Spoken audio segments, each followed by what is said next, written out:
Hello and welcome back to Outside the Box. My name is Juanners. I'm Jeremy. I'm Joss. And this is Outside the Box, an MLS podcast. We are here with our own version of MLS Jeopardy, but we're putting in not only the whose line is it anyway twist, where the points don't matter, but we're also adding some of the MLS twist because, I don't know, fellas, it seems more and more like as I watch some of these games, as we start to close the season out, I can't help but feel a little bit like some of these games really are just so inconsequential to the rest of the season.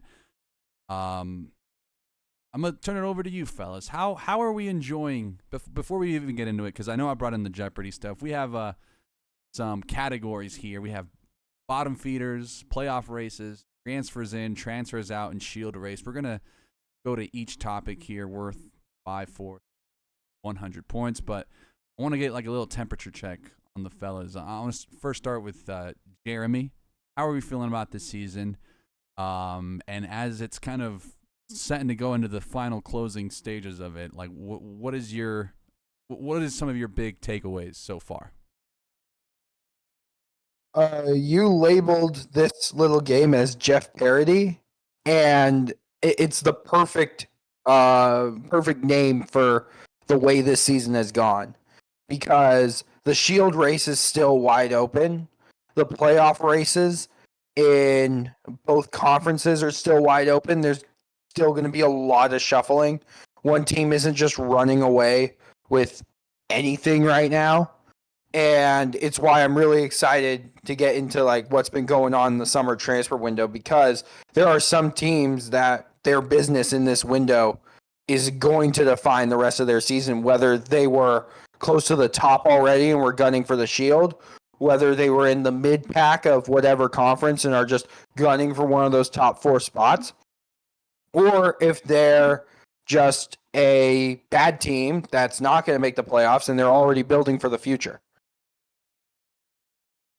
What about you, Joss? How are you enjoying this season? I know it's a little bit tougher when your team is SKC, but what are we thinking here for the overall MLS season? How have you been enjoying it? Big takeaways, critiques. What do you got for us? Well, segueing in from being an SKC fan, and a team that is probably not going to make the playoffs and is having to reckon with what do they do with the rest of this season. Um, I've enjoyed this season for large parts. I've enjoyed the surprise packages like San Diego and Vancouver. I've enjoyed watching the teams we expected to be good be good. I've enjoyed the surprise packages in the wrong way, like the LA Galaxy. But I feel like for a large part of this season, there there was a lot to there's been a lot to play for, which I have enjoyed. I think the Open Cup has been fun. It's given teams like Nashville, they have a real shot at winning their first silverware in club history. Leagues Cup has been very fun. The aforementioned LA Galaxy, completely turning their form on its head and performing well in that tournament.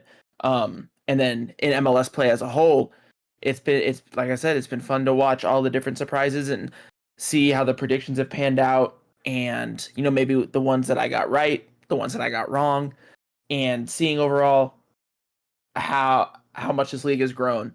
I think that's just punctuated by this last weekend when MLS's most expensive transfer, Son Heung-min, made his debut for LAFC.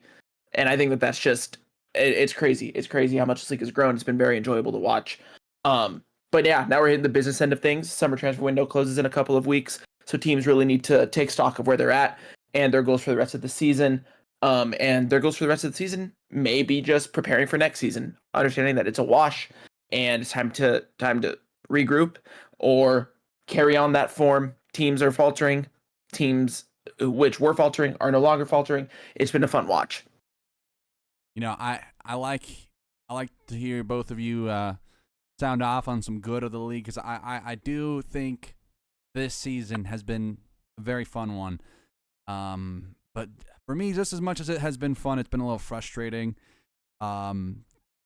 like I said, there are some inconsequential matches this past weekend. You know, like on MLS wrap up, they were talking about how much of a very fun shield race this is, and I do agree it's a very fun shield race. But that also comes with just a bottom of just miserable teams to watch. I mean, you look at the East from DC to Toronto. Those bottom 4 teams are just. They're just not appointment viewing, you know what I mean? And especially when they play each other, because it's so very much like, man, we're getting to the point now where it's, you know, the business side getting the games in. I'm sure a lot of these teams would want to, you know, fast forward to a new season. And part of me thinks I think it's time for a split season. I think it's time for an MLS A season, MLS B season, Apertura, Clausura, however you want to say it. But I think it would benefit a lot to have 2 champions in MLS. And not only that, I mean, you could, I know it tends to get a little touchy when we start to talk about the winter schedule. If you shifted over into a 2-split season and really kind of built one season around one of the windows and the other around the other, may not even need to perfectly line up with Europe to have all those cold games, right? But one more thing, and it was a hot topic, especially on social media. If the referees, man, first and foremost, before we talk about the referees, don't dox people like at all. Don't dox referees. Don't dox fans. Don't dox the mascots. Don't even dox your like FO. Like, don't dox anyone, bro. That shit's so not fucking cool. Some Vancouver fans took it upon themselves to kind of post one of the referees' family and shit. I just think a little bit of that is weirdo behavior. Now that I've said that piece, the referees have been so bad, bro. Like, this past week, just 3 different occasions you can point to where you're like, what the fuck are we doing here, man? Like, maybe the referees all phoned it in last week, and they all just happened to culminate in that one week. But yeah, fellas, how are we feeling about the referee situation? I don't know if you guys caught any of that as well. Well, considering I have like the actual Timbers point total, and then the Timbers point total if they were correctly awarded a PK at the end of the LA Galaxy game back in March in my head. I'm not too big of a fan of referees this year.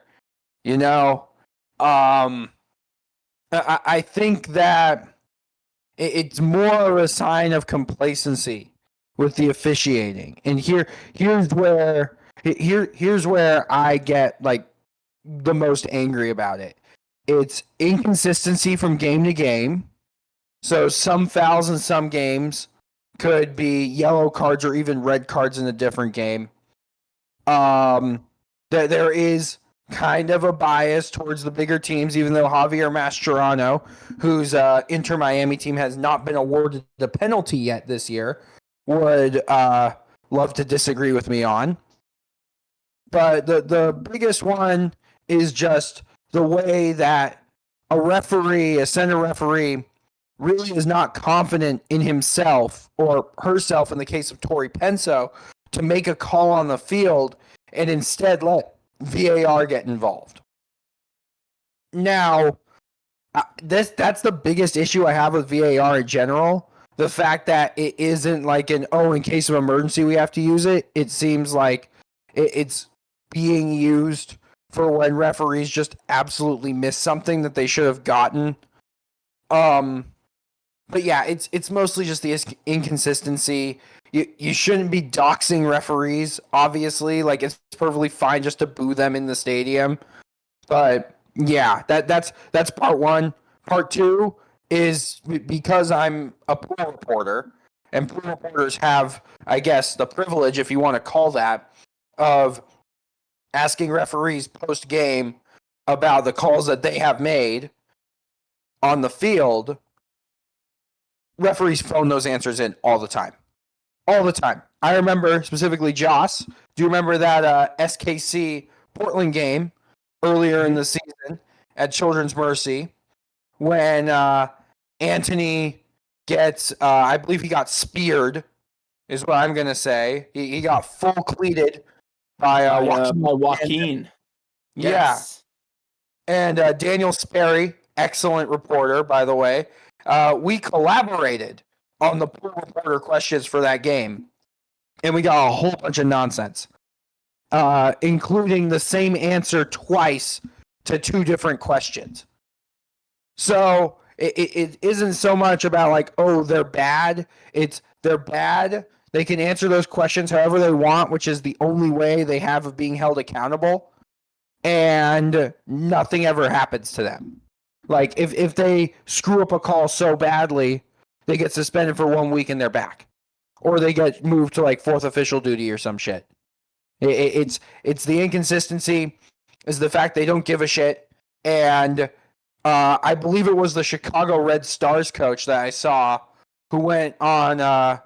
She went on a bit of a tangent, fully accepting the fine. I can't remember her name, but she said these are decisions that impact where we finish. We can do everything right in training, and it can all get undone by one bad call.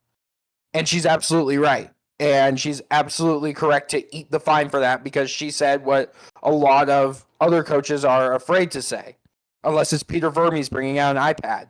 So I do believe that the inconsistency is the biggest problem, and just their complete lack of being held accountable for anything.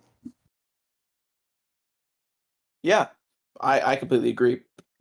Pro feels like an exclusive club that you really can't get out. You can't really lose membership to unless you really mess up. I agree a lot with what Juan said. Obviously, don't dox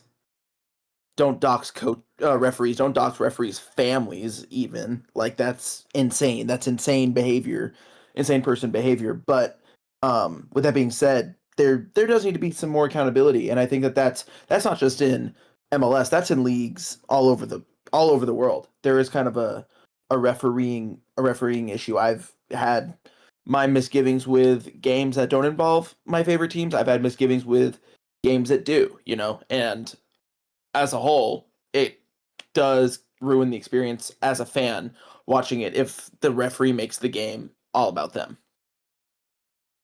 Yeah, but we're here for the howevers. However, anyways, so fellas, I put on MLS Jeoparity, if you will.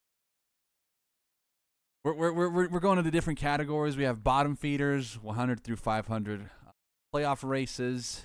So these are teams in the playoff, firmly in the playoff race. And I wanted to be very liberal to SKC here, but it was like a coin flip. What saves them here is they got a game in hand, and I know they just lost over the weekend, but I was like, this will be, we'll keep SKC alive in the OTB rotation. We got transfers in and transfers out. There's been a lot of movement in this summer window, counting everything from July 1st and onwards in this discussion. And I'm sure there's still more deals to be made, but a lot of talent has left the league, but a lot of talent has also, come right back into it. Very exciting times right now in MLS. I love this window. And then finally, it's the Shield race. So these are the top 10 teams. In the Shield standings. I know, some of them are really not gonna, like Charlotte is in there. Like, who snuck Charlotte in? But they had a good weekend. So I figured top 10 and on would be, a very, very fitting place for them to be in. So, with that being said, I'm gonna turn it to the fellas. I'm gonna turn it to Joss here. Where do you want to go first? On the Jeopardy. So I get to just choose any of these categories and points. And is there a question that pops up, or I guess an answer that pops up? Yeah, there'll be a general topic. And we'll talk to the topic at that point. I guess SKC isn't technically a bottom feeder in this. So we'll go playoff races we'll start with 200. Okay. So Who collapses? So Who fellas, collapses? Okay. So this is kind of a loaded question because, right now we get the benefit of seeing some of the teams now, but between the two conferences, it's kind of a tight race in the West for sure. The East, it's really a 3-dog race. I also have New England in the playoff race, so we can count them. But let's go to the East here, guys. New York City, Chicago, Red Bulls, New England. Who collapses here? I'll turn it over to Jeremy. Well, who collapses, as in they haven't already collapsed? That's what makes this question a little tough, because I'd say the Red Bulls and, I hate to say it, but New England, they've been collapsing. Despite the Red Bulls picking up a very fraudulent win this weekend against RSL, and I hate to acknowledge that it was fraudulent, but I feel like New England's just plummet has been very disheartening to me as the biggest Caleb Porter backer outside of Kurt Onalfo.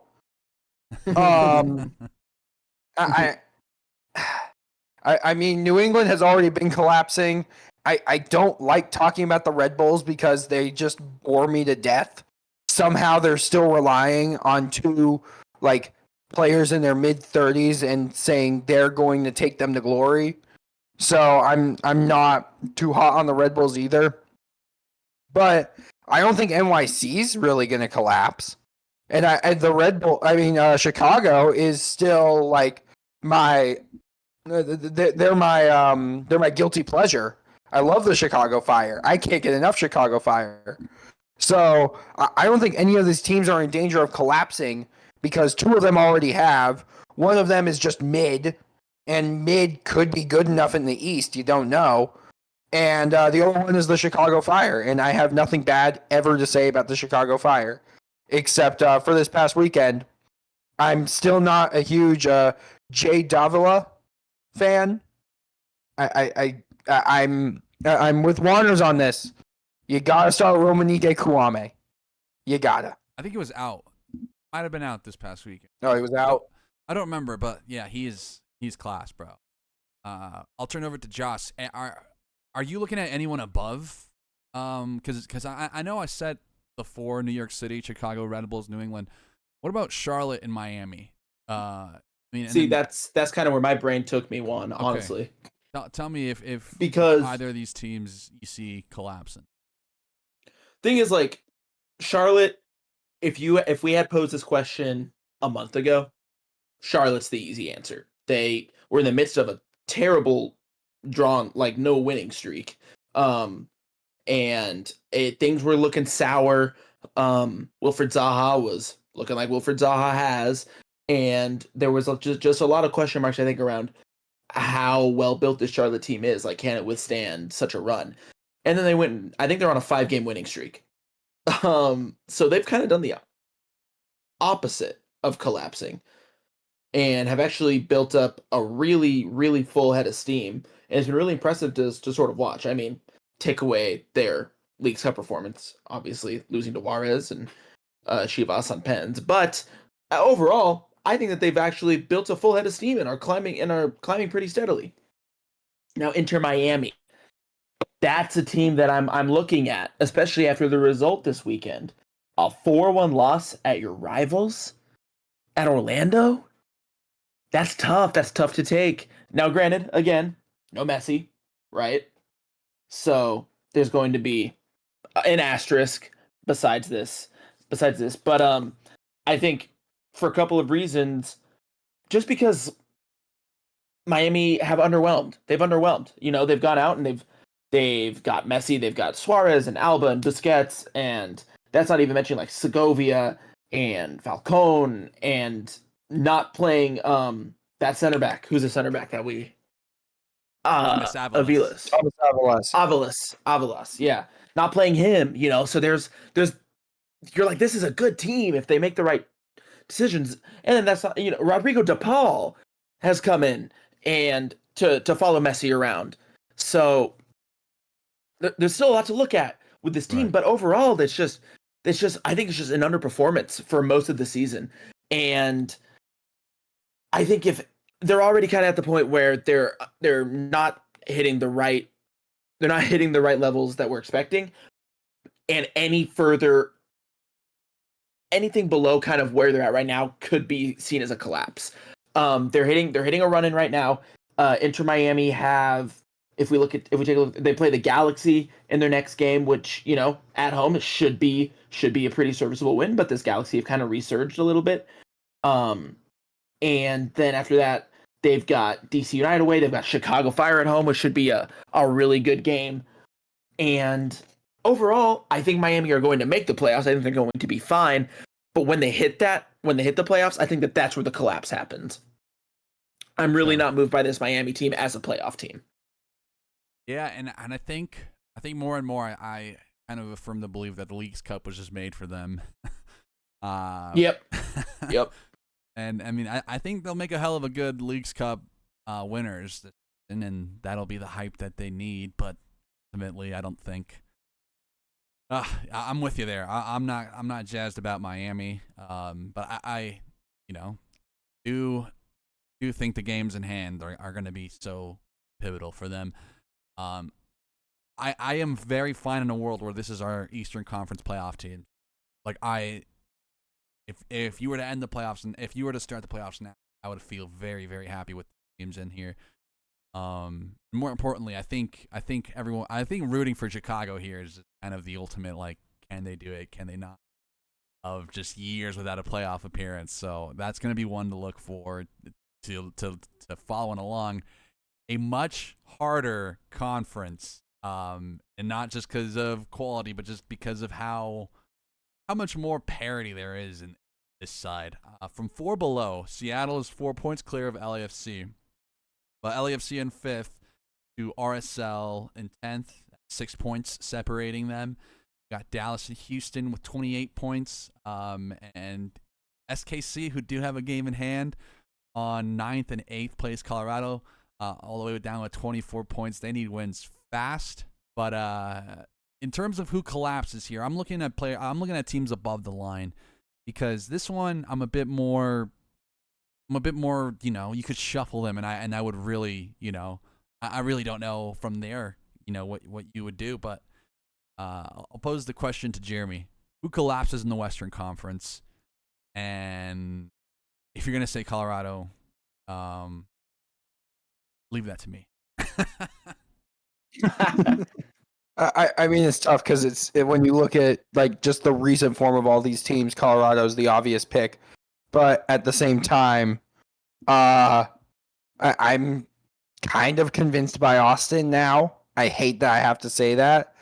San Rubio. Jose It's is Rubio, still, bro. It's Rubio. it's Vasquez getting injured and them actually adding like a number 10 into the team. Like it's kind of nuts. San Jose's also just like kind of there, also mostly because I think RSL, like, first of all, RSL has the game in hand, and San Jose's best striker might be Preston Judd, but I still don't believe it that he's their best striker. Come on. I mean, Preston Judd. Yeah, Preston Judd. He's just lethal. And I feel like their biggest thing they still have to work on is their defense. And although the 3-4-3 has been really good for them attacking wise, the problem is still like, how do they keep all these goals out? And prior to that break that they were on for Leagues Cup, they hadn't won a game since June 25th against Dallas. And it's very hard to win in Dallas, but they won in Dallas, but they just been drawing and losing and then also I feel like the hype has kind of cooled off for Bola Boo Boo. But Boo-boo? like those little doll things. I'm just spitballing here. Yeah, I'm just spitballing here. But I don't think that San Jose's midfield that like they signed. This might be spoiling something. I don't know how. I don't know the jet parity questions, but I don't think Ronaldo Vieira is on there. They did sign a tried and true number 6, so that could go a long way. I could see Labubu Vieira partnership being very profitable in the near future. And it's still way too easy to play between the lines with this team, particularly with the Labubu Harks partnership. So I'm thinking that San Jose, if Vieira doesn't get like adapted in time, because keep in mind there's like 8-9 games left in the season. Like that's a lot of pressure for an incoming player who is going to need to fix a lot of problems. So I think San Jose is like the most obvious one to like drop off, and I don't have a ton of hope in like Houston, Dallas. Like SKC is just here to have fun. They're here for Jansen Miller clearances and other stuff. But yeah, I think the top tier of the West. I don't think Houston and Dallas are truly in there, even though because I think Dallas loses this weekend to Austin. So even though they got Lucho Acosta, who never wanted to be there, off the team. I think Houston and Dallas can start thinking about next season.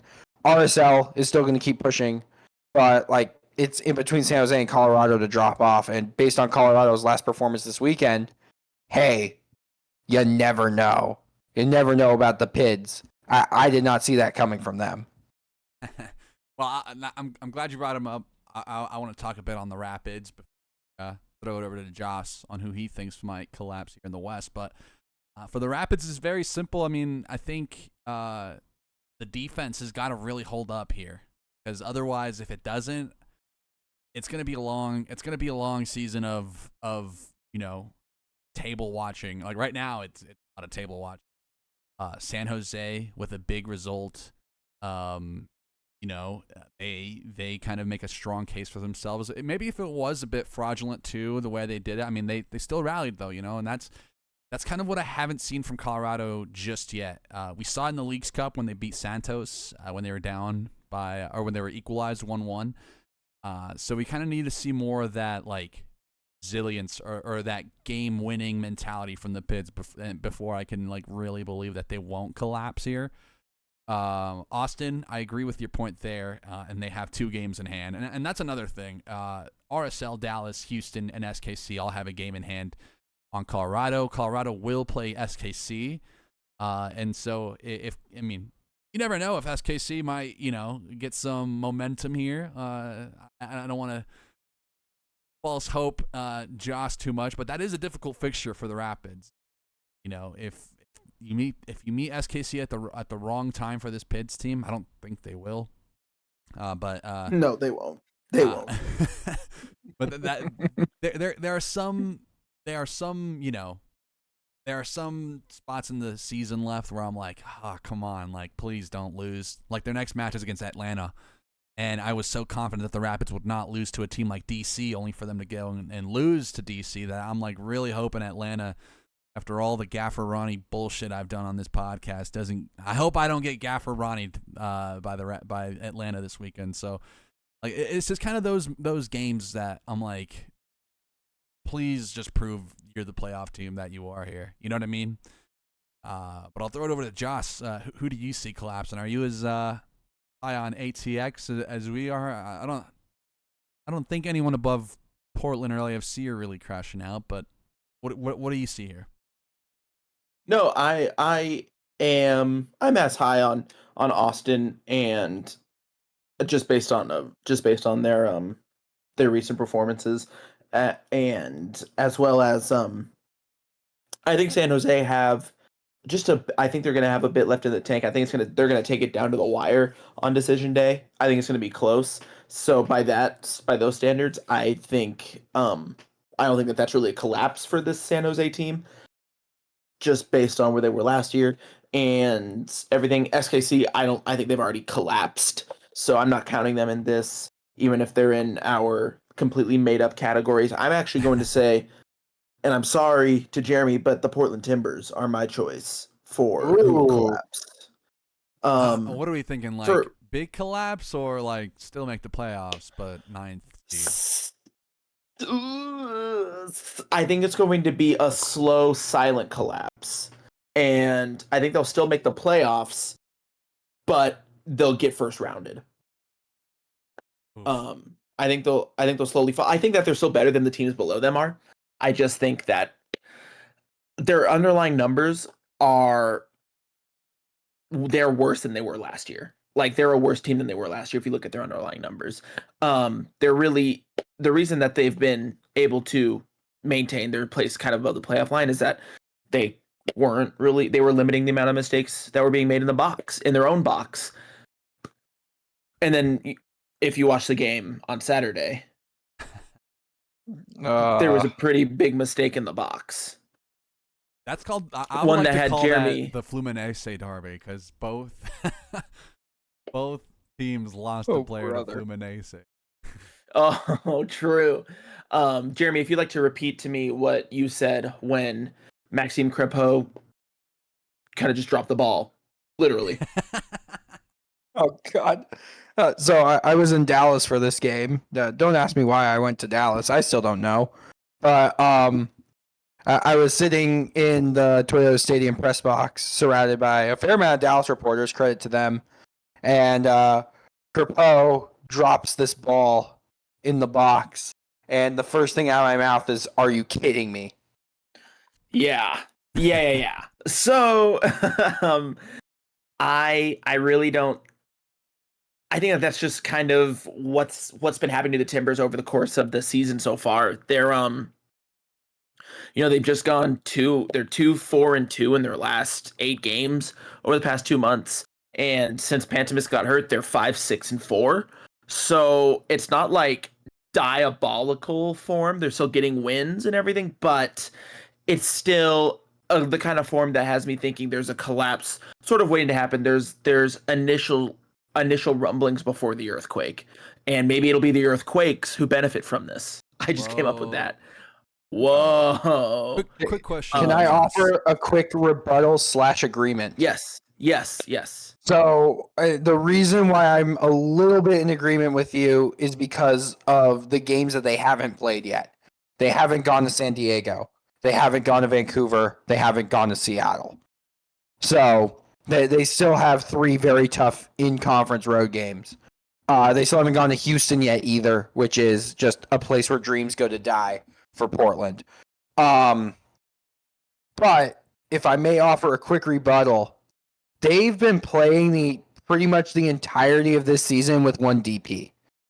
And it's a DP who's in his first season. That's DaCosta, who I really like. He's fun. I tried to interview him in Texas. He didn't want to. I talked to Ian Smith instead. That's okay. But I feel like a lot of people have been kind of missing the fact that they've only been playing with one DP all year because Rodriguez came back and he was very clearly hurt, and then he was very hurt. And now every time I go to Beaverton for an open training session, I see him like limp in on his crutches with a big old brace on his knee.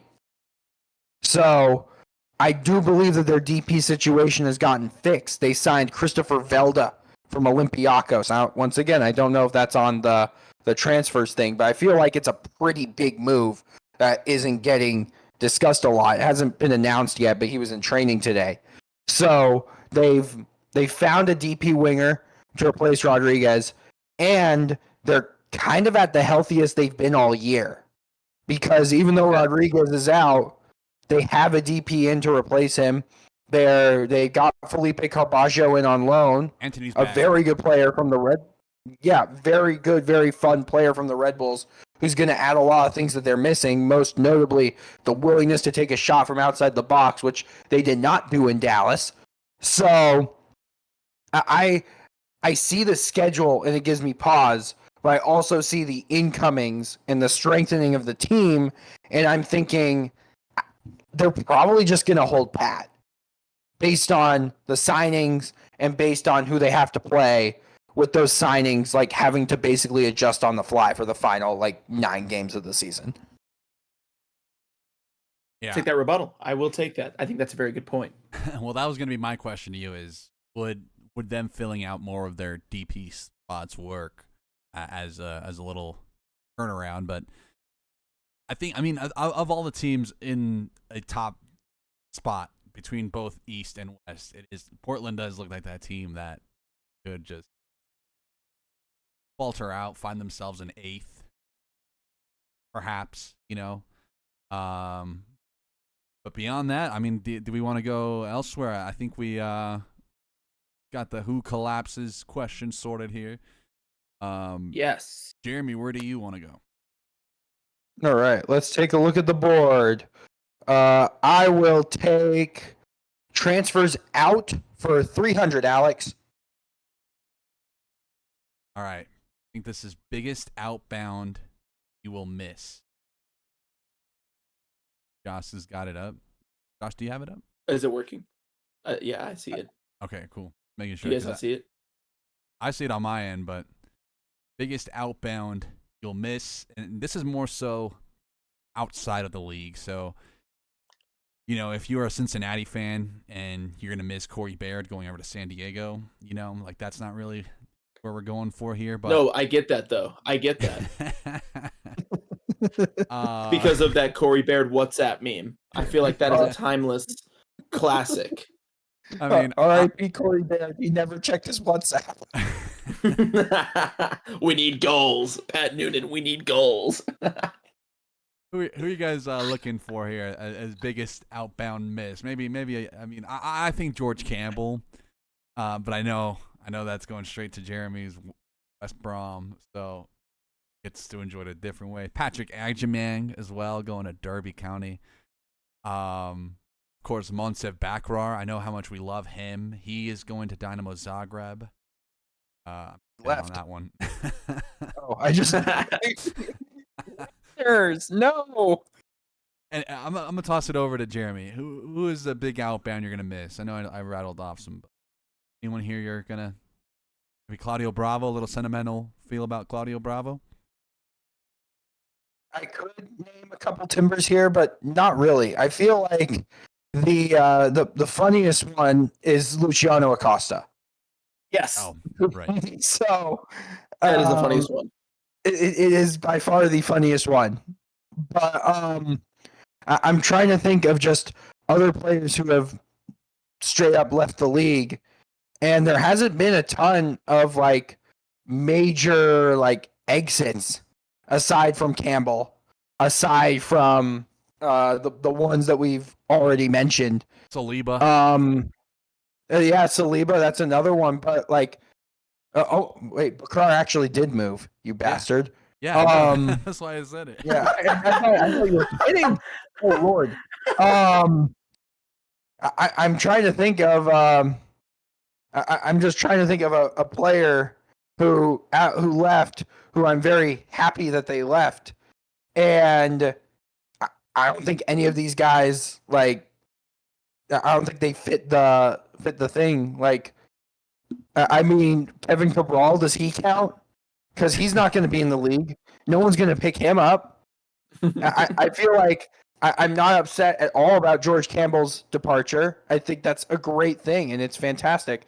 But if I am going to go for one that I think severely damages Vancouver's chances, it's Pedro Vite. Oh, yeah, I just saw that one. I saw that one. Big loss. Yeah. But once again, this hasn't been so much an exporting summer. It's been an importing summer, which I think is good for the league. Joss, which outbound transfer will you? I'm actually kind of shocked that he hasn't been mentioned yet. And I don't know if this counts, but I'm going to count it for purposes of this podcast. That means a lot. Federico Bernardeschi. Oh, okay.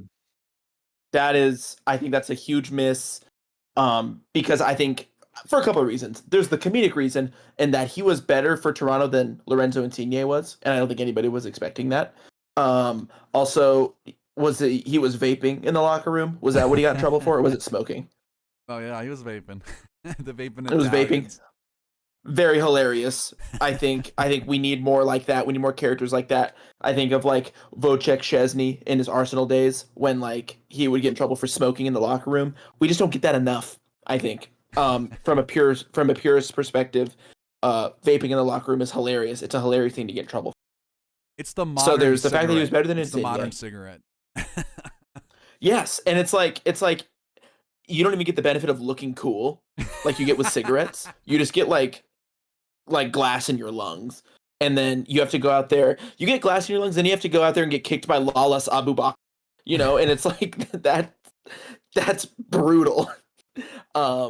So I just think from the comedic perspective, I'm gonna miss that. But also, I think he was just he was a bit of a showman at Toronto. He seemed to really kind of just enjoy showing off for the fans, kind of giving them things to cheer about, which have been few and far between in Toronto, it must be said.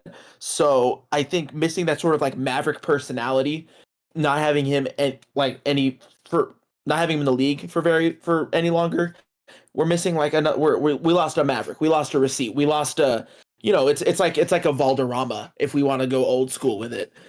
Just a guy who he can go out there and he can get fans on their feet and he delivers, and it's just.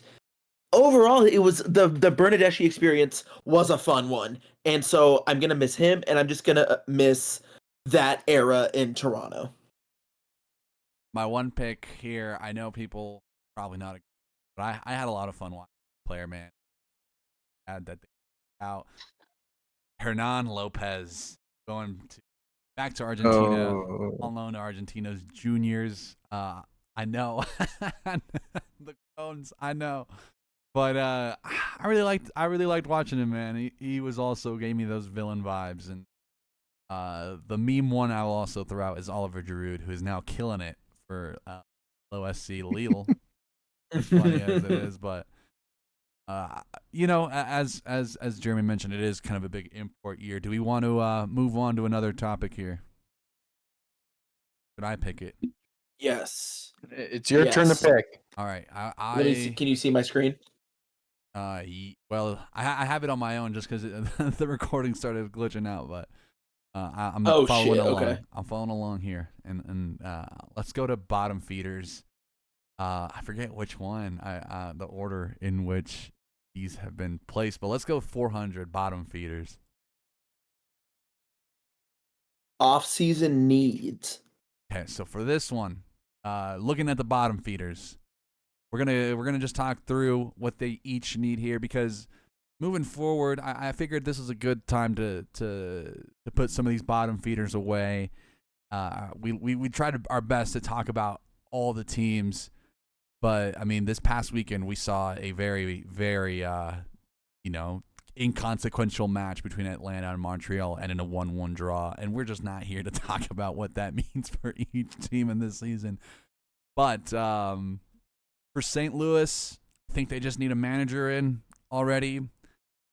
Galaxy, they're going to need Pooch for this Leagues Cup win, but they just need to get to the end they need to get to the off season without any injuries first and foremost.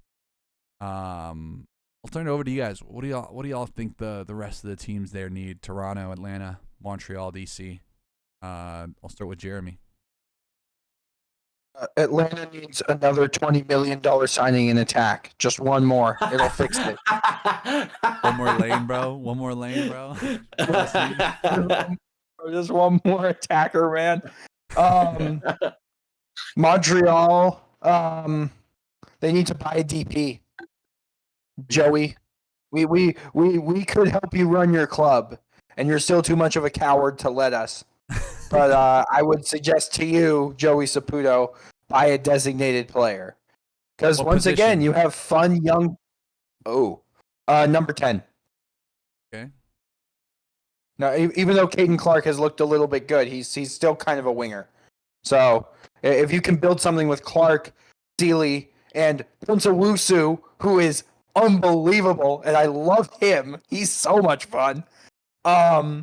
And you can put a DP number 10 in there, you're going to have fun. You're going to have a lot of fun with a DP there. Because at the very least, you'd be scoring a lot of goals. And the defense, whatever. Like defense is fine. Invest heavy in your attack, and you'll be an entertaining team. Can I suggest everything for DC United aside from a new stadium? Even though they have their head coach, I think they need help everywhere. Particularly, they could do with like 3 center backs.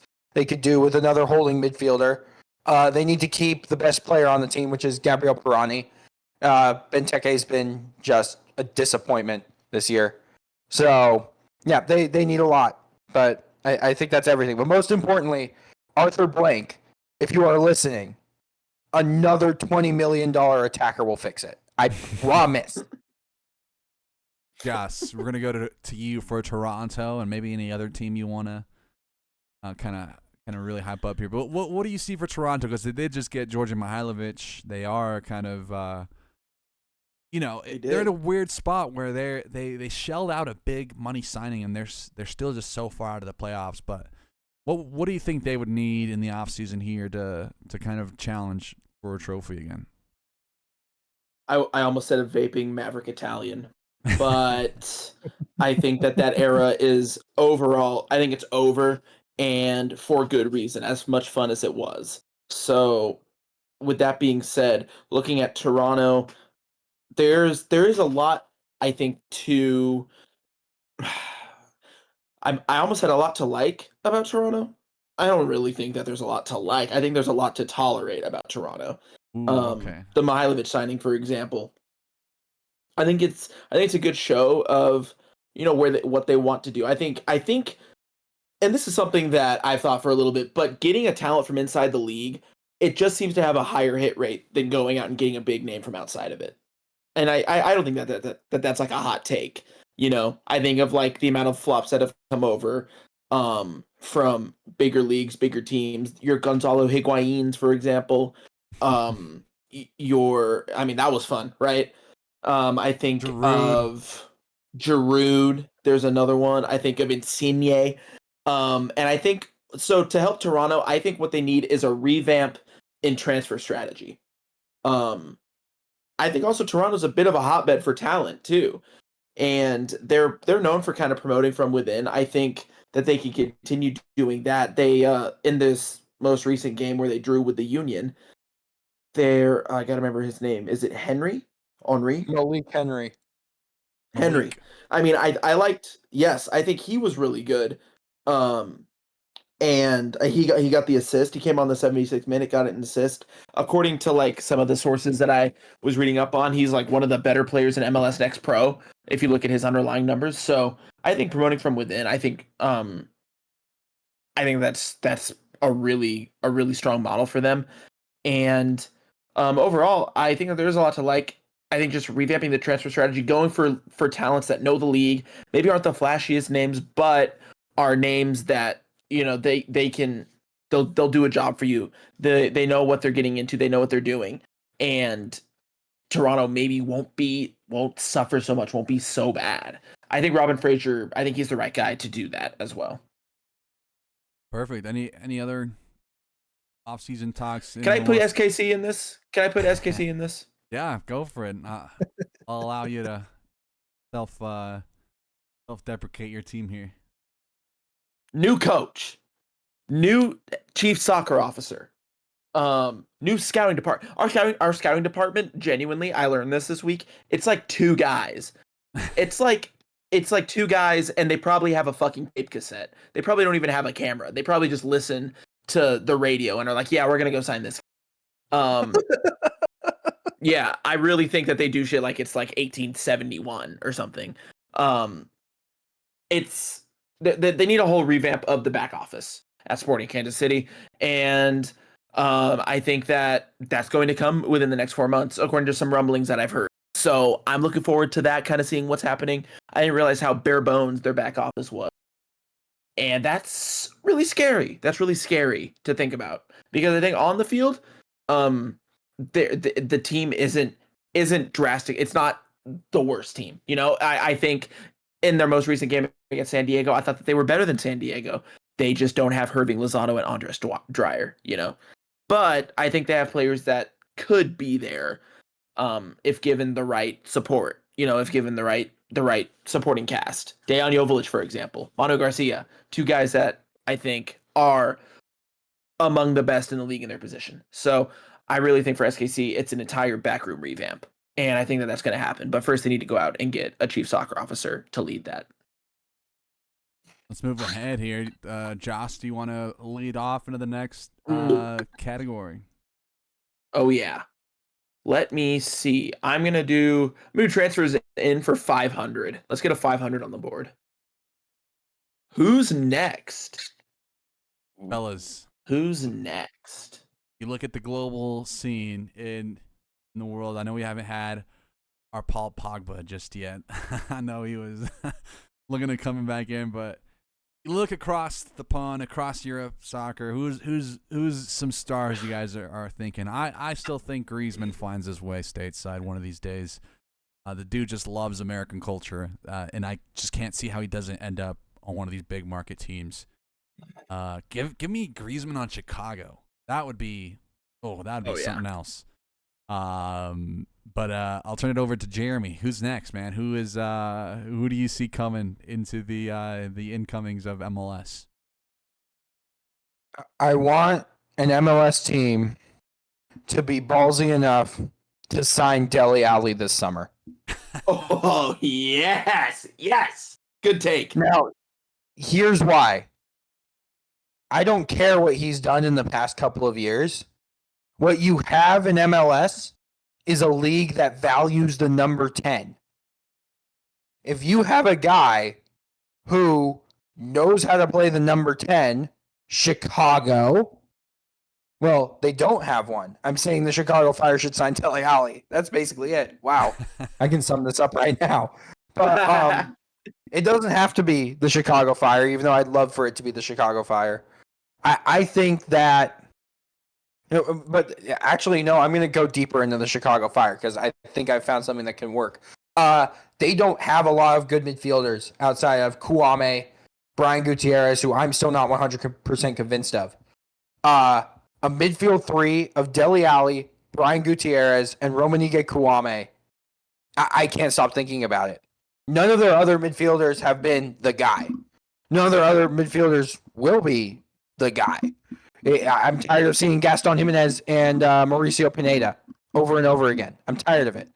So, and Davila, obviously, who's stepping in when Kouame is not good to go. Like, the Chicago Fire, they need to gain some more balls. I understand the aversion to that after the way the Shaqiri signing went down and how that led to his departure. But you've Jonathan Bamba, you have Philip Zinkernagel, you have Hugo Kuipers. You add Dele Alli to that, and I mean, you're already appointment television. You're going to be even more appointment television with Dele Alli. I want an MLS team to be brave and say, we can fix him. Because I think an MLS team legitimately can. Hell yeah. I love that take. Joss, you have a take as well. I love that take. God. You can't steal it, though. You can't steal it. You got to come up with your own here. I know. That's what I'm mad about. I'm looking at players who are expiring in 2026, like their contract expires. They're going to die. They're not going to expire. Their contract expires. I want to be clear. I think that there's a couple options. Honestly, when I read the question, a couple names popped into my head. Serge Gnabry. I think he's a player who, he's getting up there. I think he's late 20s now, maybe even 30. Reaching kind of the point where he's not. I mean, West Brom fan. How old is Serge Gnabry? He's 30 now, So he's kind of reaching that point where it might be time to take a look across. And I've seen just on Twitter, like Bayern fans, they Photoshop like him into jeans and Timbs when he's running after the ball. So when that starts happening, things aren't looking good for you in the team. It happened with Lukaku at Chelsea for the second time around, and we're seeing it with Serge Gnabry now. So I think he is one that could be primed too. However, I'm not going to choose him. I really, really want to see an MLS team go out and sign Gabriel Jesus. Ooh, okay. I mean, He just got replaced at Arsenal. Think about it. You know, they brought in Victor Gyökeres. He's had a horrible time with injuries. I think let him. I think he's still in with a shout of being, if he's not injured. I think he'll probably go to the World Cup with Brazil. Just because they're kind of lacking in the striker position in Brazil.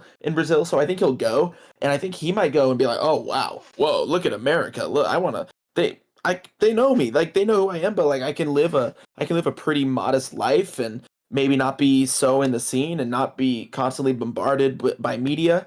I think that it, for a player like Jesus, who had so much going for him from such a young age, and is now, I don't think he's reached the heights that we all expected him to reach. It'd be a smart little move. I think it'd be a move that could interest him. So I think it might be a bit of a long shot, especially if he gets interest from his native Brazil. But I'd like to see a team like see a team like Orlando, maybe Muriel send him away. Or if they finally release Duncan Maguire from the shackles, wherever they keep him underneath Disney World, they have the perfect chance to bring in someone like Gabriel Jesus, and really, I think he'd do well over here if he stays fit. Do you have any more, Jeremy? Because I got one more I thought of, but I kind of, if Josh got to, I want to offer you another one if you got somebody in mind. I want to mention the guy who I'm very happy none of us have mentioned, Gio Reyna. Let him go to Scotland. That's it. Wait, All do right. let him go to Scotland? Yeah, I do not give a shit about Gio Reyna. He can go wherever, but I am terrified of him coming in MLS because of just how everything would immediately be about him. Let's start the rumor that he's going to Portland. Hold on. Don't wish that evil on me. I don't want to have to deal with Claudio Reyna reading my shit. I guess for This evil guy's sorry Gio about that. I'm Reyna, back. I will counter that with the positively good Raul Jimenez of the Mexican national team. I think that is the next Mexican star that should make his way to MLS and will be big money here. But let's move on, Jeremy. If you want to pick the next category here. All right. Well, we haven't. There's one category that we haven't touched yet, and it's the Shield race. There's also one value that we haven't touched yet. So I'm going to go Shield race for 100, and it's early Shield picks. Pretty simple here. Early Shield picks. You could go as cop out as much as you want. Right now, leading Shield is Philadelphia, who dropped points at home. I know Charlotte is in the Shield race, top side teams, but I don't think they're gonna make it there. We're not counting Charlotte, but they are a top side team here. But from Miami upwards, it is 9 points that separate Miami and Philadelphia. They have 3 games in hand, so I know. We were mentioning Miami earlier for a team that could potentially collapse. They could also make good on, wins against DC, LA. I hadn't even really thought about their schedule to now, but early Shield picks. If you guys were to project the winner, who's winning the Shield? Ooh. Go to Josh. This might be recency bias because of what I watched in Kansas City last weekend. But San Diego looked good, man. Really? Damn. San Diego looked really good.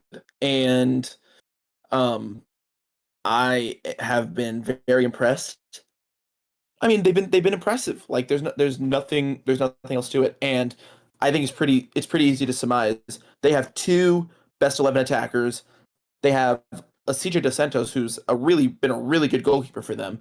They have Luca De La Torre in midfield. They've got a back line that just works really well together. They have a coherent game plan. And for their second goal, they put together like a 20-pass move that ended with Andres Dreyer MVP candidate Anders Dreyer, slotting past John Pulskamp.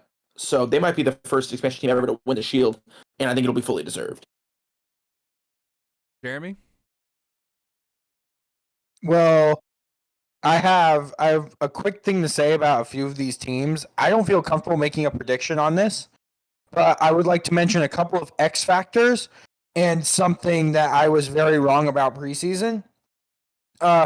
Philadelphia has conceded the least amount of goals in the league this year. How? They've conceded 25 goals in 26 games. What the literal hell? What happened?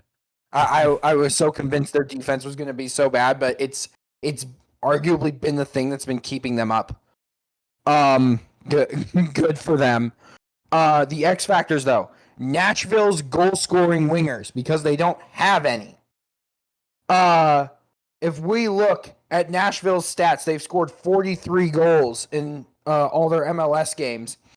30 of them have come from Surge and Mukhtar. Their next top scorers, there are 3 players tied on 2 goals each. Surge has 18. Mukhtar has 12. The 3 players tied on 2 of them are defenders, Daniel Lovitz and Josh Bauer. The other one is Ahmed Qasim. The other wingers on Nashville who have scored goals are Jacob Schaffelberg and Jonathan Perez. They have 1 each. So that is 30 goals from Surge and Mukhtar and 4 goals from 3 wingers. That's not good enough. That really isn't good enough. If I was Nashville and I was Chief Soccer Officer Mike Jacobs, if there was a way to potentially add a goal-scoring winger into this team, I know Tyler Boyd's getting healthy, and Tyler Boyd's been a hero for me on FM before, but this is also a Tyler Boyd coming off an injury. You need more goals from those wide areas. Schaffelberg, in particular this year, has been a massive disappointment. Massive disappointment. I expected a lot from him. In theory, he should be thriving in this system. He's not. Another X factor I want to mention is the Columbus Crew's new striker, Wessam Abu Ali, who has gotten his visa cleared. He's good for the rest of the season. He'll be playing. Will he be able to score enough goals, which is what they need? They really need a center forward who's going to consistently score goals. Will he be able to score enough of those goals over the rest of the year to get them into the top 4 in the East? Because I think if they're in the top 4, they have a chance. Right now, they're 5th. They have a game in hand on Orlando, but Orlando is kind of going machine mode right now. 8th in the West. I don't think Supporter Shield though. Sorry. Yeah, they're 8th in the Shield, but they're 7 points back with a game in hand. Mm-hmm. So I think that Columbus can very clearly make a run here, but they need Abu Ali scoring. Miami is boring to talk about. So Orlando, I don't have anything really to say about Orlando. They play some of the most structured but like entertaining ball in the league. But not every team is just going to whip Miami, even if it's a Miami team without Messi, which, by the way, isn't an asterisk, because did you see what happened last year when they didn't have Messi? They were actually better. So I think that even though there's been a fair amount of roster... They were also it is. There is a coach, but I don't know. And then I don't think a Western Conference team is going to win it because every single game in the West is tough. Like, it's harder than every game in the East. There is not a bottom 4 of Toronto, Atlanta, Montreal, DC in the Western Conference. So I think that's what's going to keep the Western Conference, like every team just taking points off of each other till the end. But if I had to pick one right now, I mean, it's still probably Cincinnati. I picked Cincinnati to win the Shield at the start of the year. They're getting slightly healthier. Denke came back. So, yeah, and they just signed, oh my God, what's his name? They just signed like a really, really intriguing African player. I can't remember what his name. It's not Jabari. Oh, not. Yeah, his name. Yeah, he's a midfielder, but he could be the Nombrado replacement. Oh, No, not Ekenike. He's a winger. He was linked. I believe I saw a Bogert tweet about it. But this guy could very much be the Nwobodo replacement that they desperately need, at least in the short term and maybe even the long term, or just having another player like Nwobodo on this team is very good.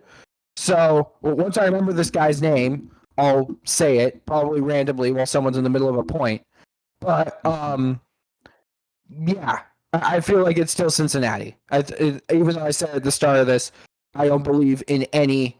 I don't believe I can make a Shield prediction right now. It's Cincinnati because they've had a very, very good summer transfer window as well. Oh man, I'm gonna pick Vancouver as long shot, as the very, very trailing team here. But I can realistically, I will say no team below Vancouver gets it. So that's Orlando, Minnesota, Columbus, Miami, Charlotte. Hello. But if Vancouver are going to lose, it's going to be to one of the teams ahead of them. But I still think they've got enough in them, especially with Thomas Muller. We'll talk about that more. I know I have some transfer picks there, but I gotta double down on some Jesper Sorensen, man, because I really hope that he's kind of the real deal here, and I hoping he at least kind of rallies the team. I don't know about Ryan Gauld's situation. I don't know how that is looking. It looks more and more like he probably could have gone on the SEI and it would have been fine. But I'm rooting for for Vancouver here, and I'm pulling for them to get the field. Let's move ahead though. I think it's my turn to pick. Yes. Let's go. I got the player. I got the Cincinnati midfielder. What is it? Samuel Giddey from MSK Zelina. Huh. He's hyped, and he's a U22. He's coming for like $2 million. I think he's going to be a real difference maker. Okay, well, I can't say I know much about Mr. Samuel Giddey, so I'm gonna have to witness to the hype itself as Cincinnati climbs. But I do know the hype behind Thomas Muller, so that's as far as I can talk there. But let's go to bottom feeders 500. Bottom feeders 500. Punishment viewing. So there's one team that you are perfectly fine never seeing again for the rest of the season. Who is it? I say DC. That is my pick. I'll turn it over to you, Joss. Who is your I just got assigned this game. I am gonna, shoot myself. I have an idea maybe who you could go with, but who is punished with you in your case right now? St. Louis, and maybe I think that's who you're thinking of, Juan. And normally I would, however, with how bad that they've been this year, it's been kind of fun. It's been fun to watch, and it's been fun to see their empty stadium a lot of the time, because they like to brag about filling their stadium every game day, and it's not true. I don't want to say. I don't want to say DC because that while they would be my pick, you said them, and I wouldn't say Montreal either because of our hypothetical Montreal bit that we have, and I like that a lot. So Atlanta, Toronto, or the Galaxy? Can I do Galaxy? No, I don't. I think it's probably Toronto now that Bernadeschi's gone, and no Insigne as well. No vaping in the locker rooms.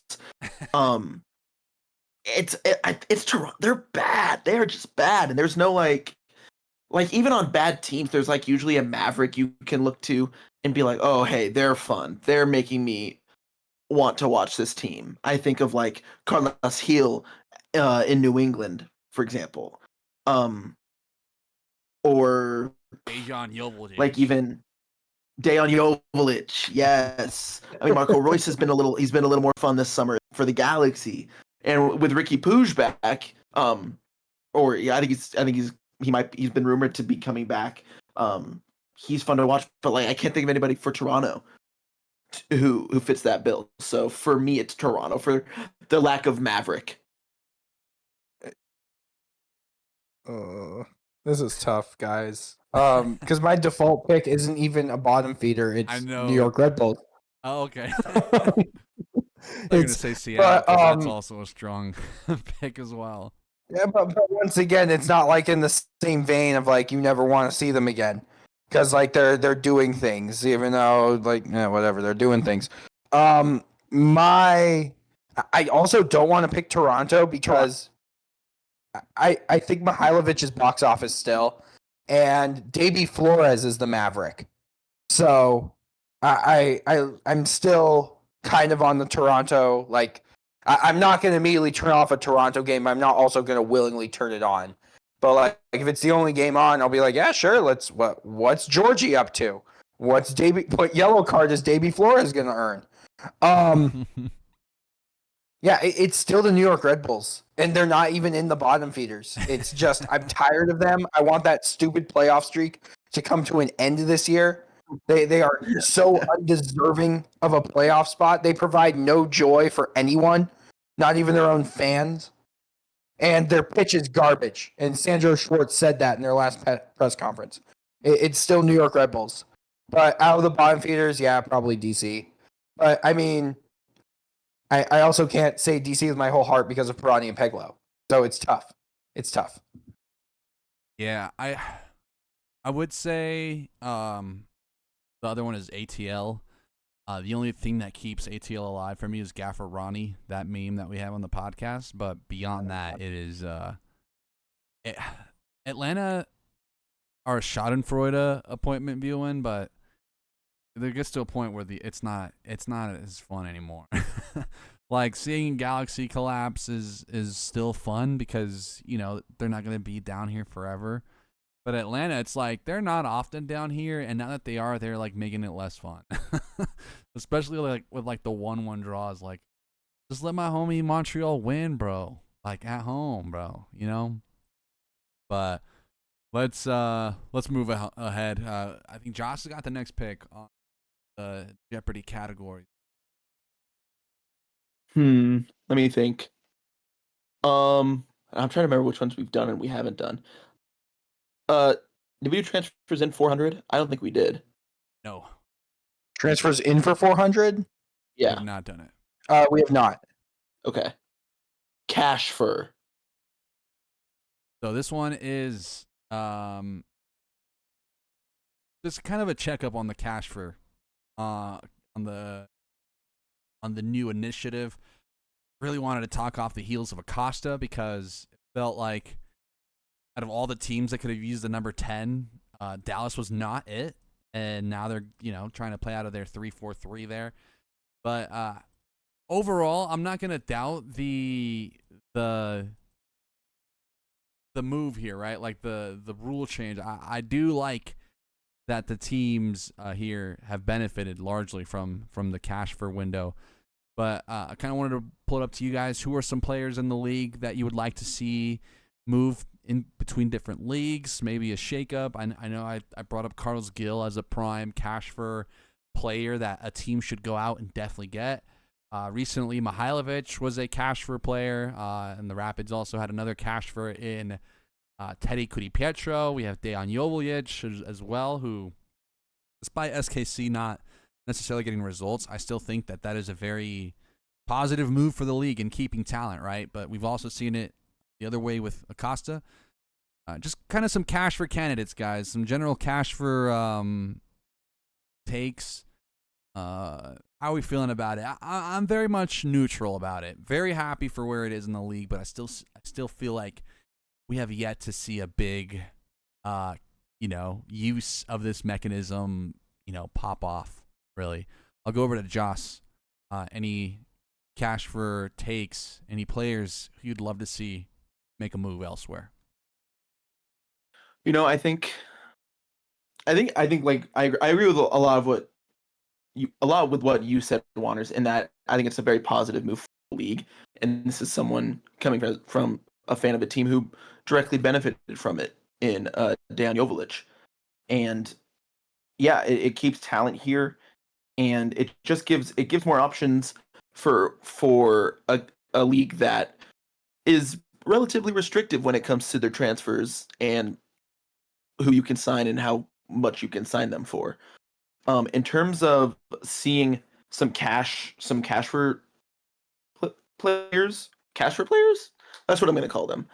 I think outside of SKC, I think like Justin Glad at RSL, I think he could be a player that moves on for cash for soon. Honestly, I'm not really basing that off of anything. I'm just a fan of his, and I think he could do a job at a better team.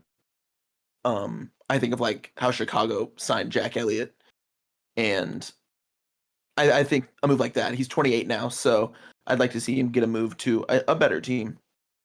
Oh. And then, if anybody out there wants to sign Daniel Shalhoub, I will pay. I will chip in Venmo. I'll Venmo. I'll Cash App. I'll PayPal. I'll chip in. So cash for you can get yourself a 30-year-old winger who likes to hang out with 37-year-old Johnny Russell and Andreu Fontas for some reason. I can't even imagine what they talk about. Barbecue. He becomes the next player in the SKC to RSL pipeline. Yeah, actually true. I'm not saying I can't see that, you know. What about you, Jeremy? You got any cash for opinions? I want to get on a soapbox for this one because I have humongous cash for takes that are going to bring down the house. Ooh. It has been a while since we recorded, and I believe that MLS 5.0 began with the cash for system. And there's one player who can illustrate it more than anyone, and it's Dejan Joveljic, who I caught flack for by Messi fans, obviously, on the Elon app, when I said that Dejan Joveljic has done more for MLS than Lionel Messi. Truth nuke. While being 100% serious. And here's my rationale. Joveljic was brought to the league as a U22 initiative player. He initially started by backing up Chicharito at the Galaxy. Then Chicharito missed a bunch of penalties. He left. The Galaxy kept Joveljic as their starting striker on a U22 deal. When he aged out of the U22 deal and obviously demanded enough money for a full DP deal, the Galaxy could not offer him that because of roster limits. So the Galaxy had to think, we have to sell him, because they didn't want to SEI Pooch with the possibility that he could come back for the remainder of the season, which objectively is like relatively smart. You don't really want to do that. But instead of him being sold to a foreign club, the Galaxy were able to get cash for him within the league. So it keeps a talent who has arguably been grown in this league as a foreign signing, as a foreign player, and he's killing it with his new club. Now, here's why I believe that the cash for could end up being the start of MLS 5.0. That Joveljic situation objectively should not have been able to happen. I think there is a possibility in the near future of a team who has a U22 who could be good enough for a DP that you bought as a U22, opening up a special DP slot particularly for that kind of player, because having that kind of player on your team is so good for the league. And it matches what MLS wants to do with the U22 initiative. The other part of the U22 initiative that the cash for has allowed you to do is buy those encouraging U22 players from other clubs who might be stuck, like a Josh Atencio or a Jack McGlynn who didn't fit Bradley Carnell's new system in Philly. You're allowing these players to have more opportunities in a league that they already know, that they've already had success in, and could potentially net their future clubs even more money down the line, their former clubs, I mean, more money down the line from sell-on clauses, like Jack McGlynn has. And then the most high-profile cash for has, and I'm amazed he hasn't come up yet, it's Evander, who is once again MVP candidate in Cincinnati. So if you have those opportunities to keep those types of talents in the league, and you're probably able to get more money for those players in the league than you would outside of the league, like when bids of 8 million or 9 million were coming in from Qatar, Brazil for Evander, but you can get 12 million from FC Cincinnati. That's really, really good. And it encourages teams to spend more money within the league too. I think this is one of the best rule changes that MLS has done, and there's the possibility for it to grow into even more. This is the Dejan Joveljic rule. There is no Lionel Messi rule in this league. Dejan Joveljic was the first player to be acquired with this mechanism. He is more impactful to MLS. He will be more impactful to MLS 5 years in the future because of this rule. Let's go. Truth nuke. Holy shit. Popped off. Big old truth nuke. Fucking 8 and left, no fucking. I will say, because I think next year we're really gonna see it at its best. I think this is a growing pain year, and the fact that we've already seen such good from it in the first year of iteration, it can only mean that next year there's gonna be more teams willing to try. If we see Montreal pulling some cash for shit, that's how we know that this rule is exactly what it was meant to be, right? But any cash for candidates from Mr. Jeremy? Anyone around the league you may see move with this mechanism? Gabriel Pirani.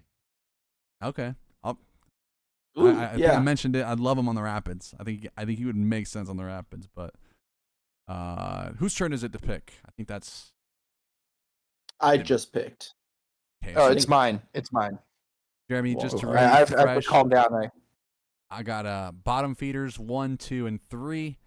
Playoff races 1, 3, 4, and 5. Transfers in 1, 2, 3. Transfers out 1, 2, 4, 5. Shield race 2, 3, 4, 5. Undo. Where you going next? I'm going transfers out for 400. Selling league status. So this one kind of put in here to pad out some of the MLS, but this one I'm kind of trying to get a temperature check here, because I know part of the goal for MLS was to be a selling league. I think by and large they still are a selling league. I just think the product has changed. We saw American imports or exports like Campbell and Ajimang. But overall, like as a selling league in the global sphere, how are we feeling about MLS? Like I know there's plenty of people that are not stoked on it because, you can have a situation last year where RSL where you have, a Carlos Andres Gomez, and because you're a selling league, sell that player, now the season's toast, right? So kind of wanted to get your guys' takes on MLS being a selling league. Has it been a good selling league, I'd say? And I'll turn it over to Joss for this one. The league status on these sales here. How are you feeling about the outgoing business so far? I think MLS is. When I think of like when people talk about specifically within MLS, people like Don Garber talk about MLS's position within the wider soccer spectrum. I think that they intentionally overdo where we could actually end up, and it's kind of his job to do it, so I'm not going to blame him for it or anything. But with that being said, I think that MLS as a whole is kind of right where it needs to be. I know there's a lot of debate about how good the league is. Is it better than the Scottish league, where Gio Reyna's heading? Many people ask that. There's a lot of debates around, is it better than the Turkish league or the Eredivisie? I don't think that really matters. What I think matters is this league seen as a place where players can go to kickstart their career? And as a whole, I think yes. And even beyond that, is this a place where players can go have their prime and then move on to a league of similar stature? I think also yes. And a prime example of that would be Lucho Acosta. So overall, I think MLS needs to embrace that it is sort of a selling league still, and I don't think that that's particularly a bad thing. I think it's an attractive thing for players. And it's kind of a new development. I mean, within the last decade, definitely. So it's still new. I don't think that MLS will ever reach the height of, hey, we're a top 5 league. Everybody wants to come play here and show their skills. I just don't think that that's feasible. But being a second tier selling league that can reliably provide talent to those top leagues is not a bad place to be either. I want to quickly bring your guys' attention to a striker on the LA Galaxy named Aaron Bibbo. I never knew how to say his name. He's a Cameroonian, I think French Cameroonian, or just probably Cameroonian, but he went over to Vasteras SK, and he never really played in MLS. I mean, he had some minutes, right? But now he's going to Genk in Belgium, and so I see players like this, and it's not too long ago that players are also, young players are skirting some of the MLS as well to go to USL. USL has kind of had a bit more of the shine when it comes to selling players. I mean, it's not too long ago the Rapids sold Awazium, right? But that wasn't necessarily the goal there. That's more of like, oh, we lost this center back talent, and largely you can manage at the center back position, but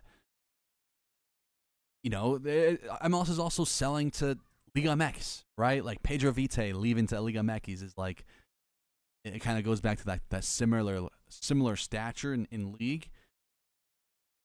Throw it over to you, Jeremy.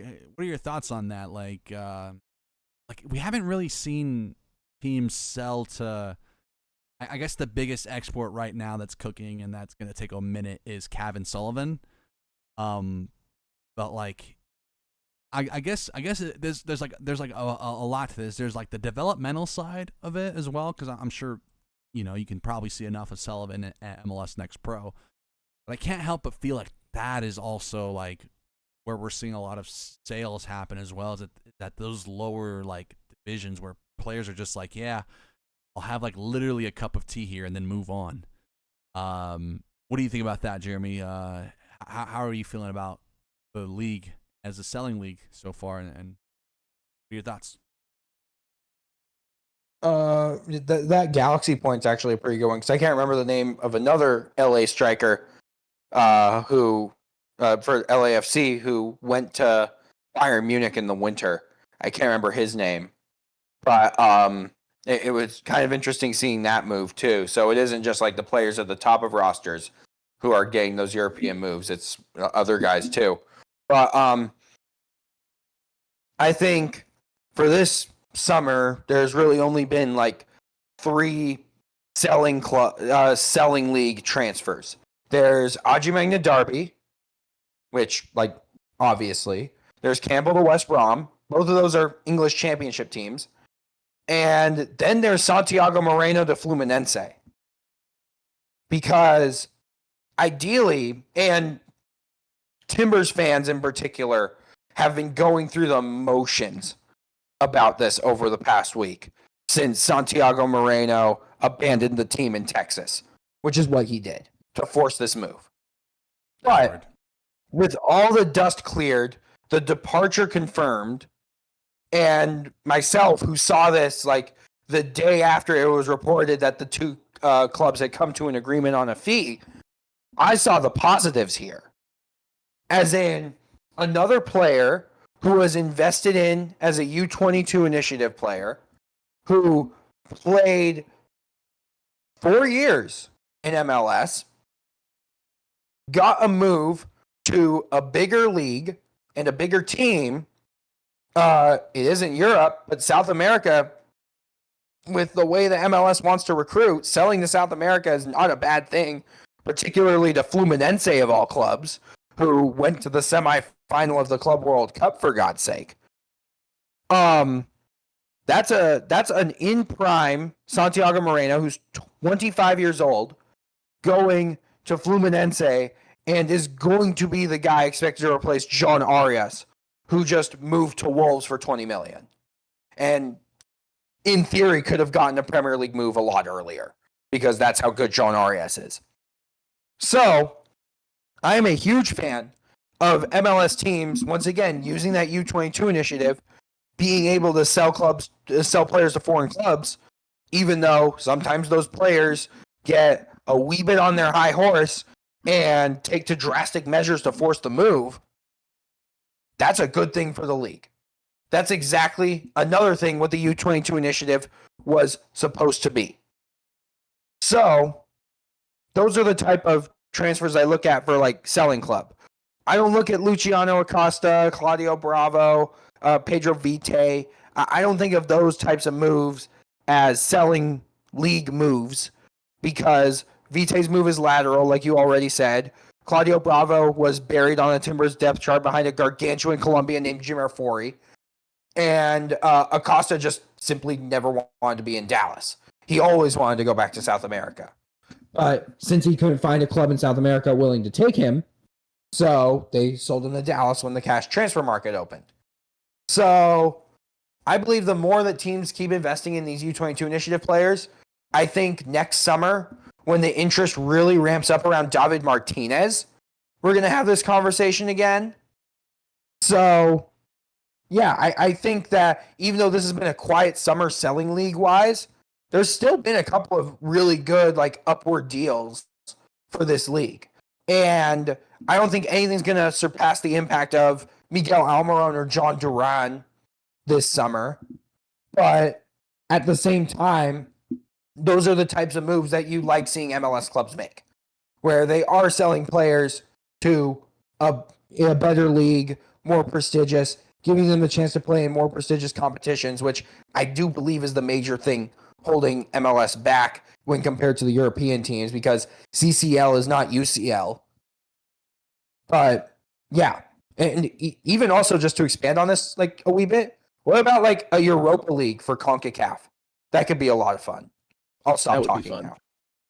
You know, I'm glad you brought it up because part of it could also be pointed to the cash for trade as well. It does feel like teams are stalling a little bit on their selling just as they kind of figure out, you know, what to do with a bunch. I mean, the Rapids, point to them, they have a cash influx right now. We talked about it on the emergency podcast.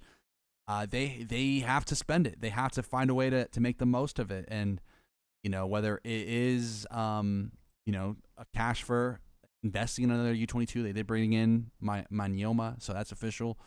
Like the dynamic here for MLS as a selling league has changed just now with cash for, but I'm very excited to see, you know, like you said, David Martinez next year.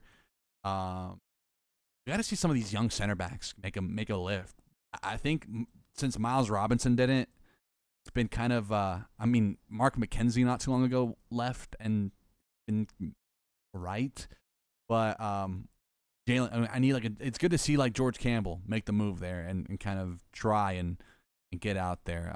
Austin Trusty not too long ago has also been kind of, I'd say above average in terms of exports out there, but. Yeah, Bombi. Well, Bombi Canadian, but yes, Bombi's kind of the more prominent one.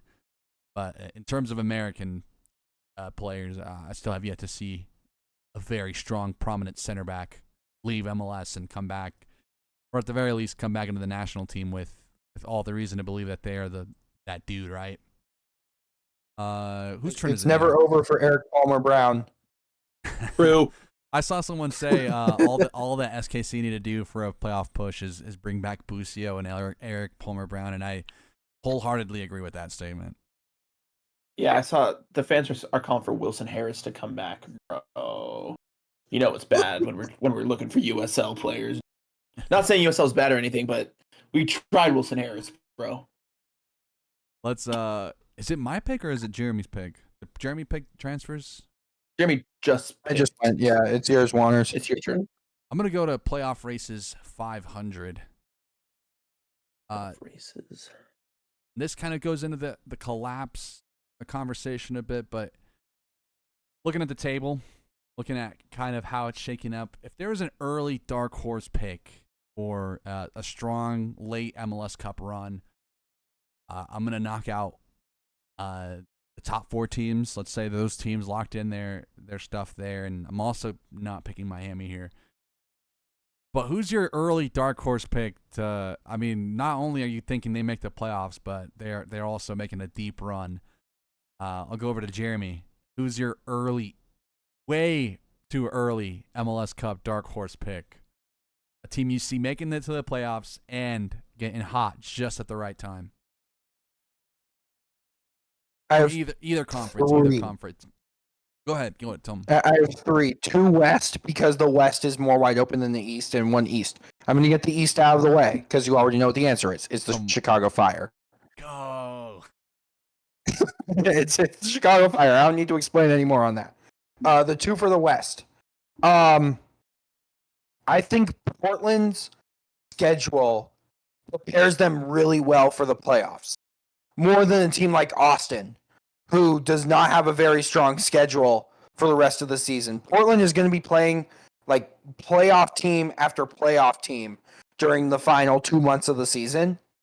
And I can see them, if they're able to get some good results there, no matter where they finish in the table, because they're going to be a playoff team. They're not falling out of the playoffs. I don't believe that. I can see them like basically just harnessing the energy from getting good results against good teams and potentially going on a run. I don't think I'm like too biased in that either. I just believe in the power of big games and how getting a lot of big game experience before the big games actually start is very good for a team. And I point to Leagues Cup as that, despite what happened in Dallas last weekend. The other one, because I like their transfer window, is Salt Lake. And also I like the way they've been playing as of late. And they also have a match-winning goalkeeper in Rafael Cabral. Cabral, whoa, buddy. But yeah, Rafael Cabral is unbelievable. He should be getting goalkeeper of the year votes. I don't think that's an outlandish statement at all. And that's not just counting his penalty shootout heroics against Club America. Like, he's been by far the best player on this team. And that's on a team with Diego Luna, mind you. So RSL, they strengthened their attack during this summer window. Their midfield is still really good and really underrated. And Nelly, Ojeda, Pablo Ruiz's return has been huge. So I think they're the best positioned team to take advantage of like the weaker underbelly of those Western Conference teams that are just above them in the table. So I'm going Portland and RSL for the West, and I'm going Chicago Fire for the East. I think those are some pretty good picks.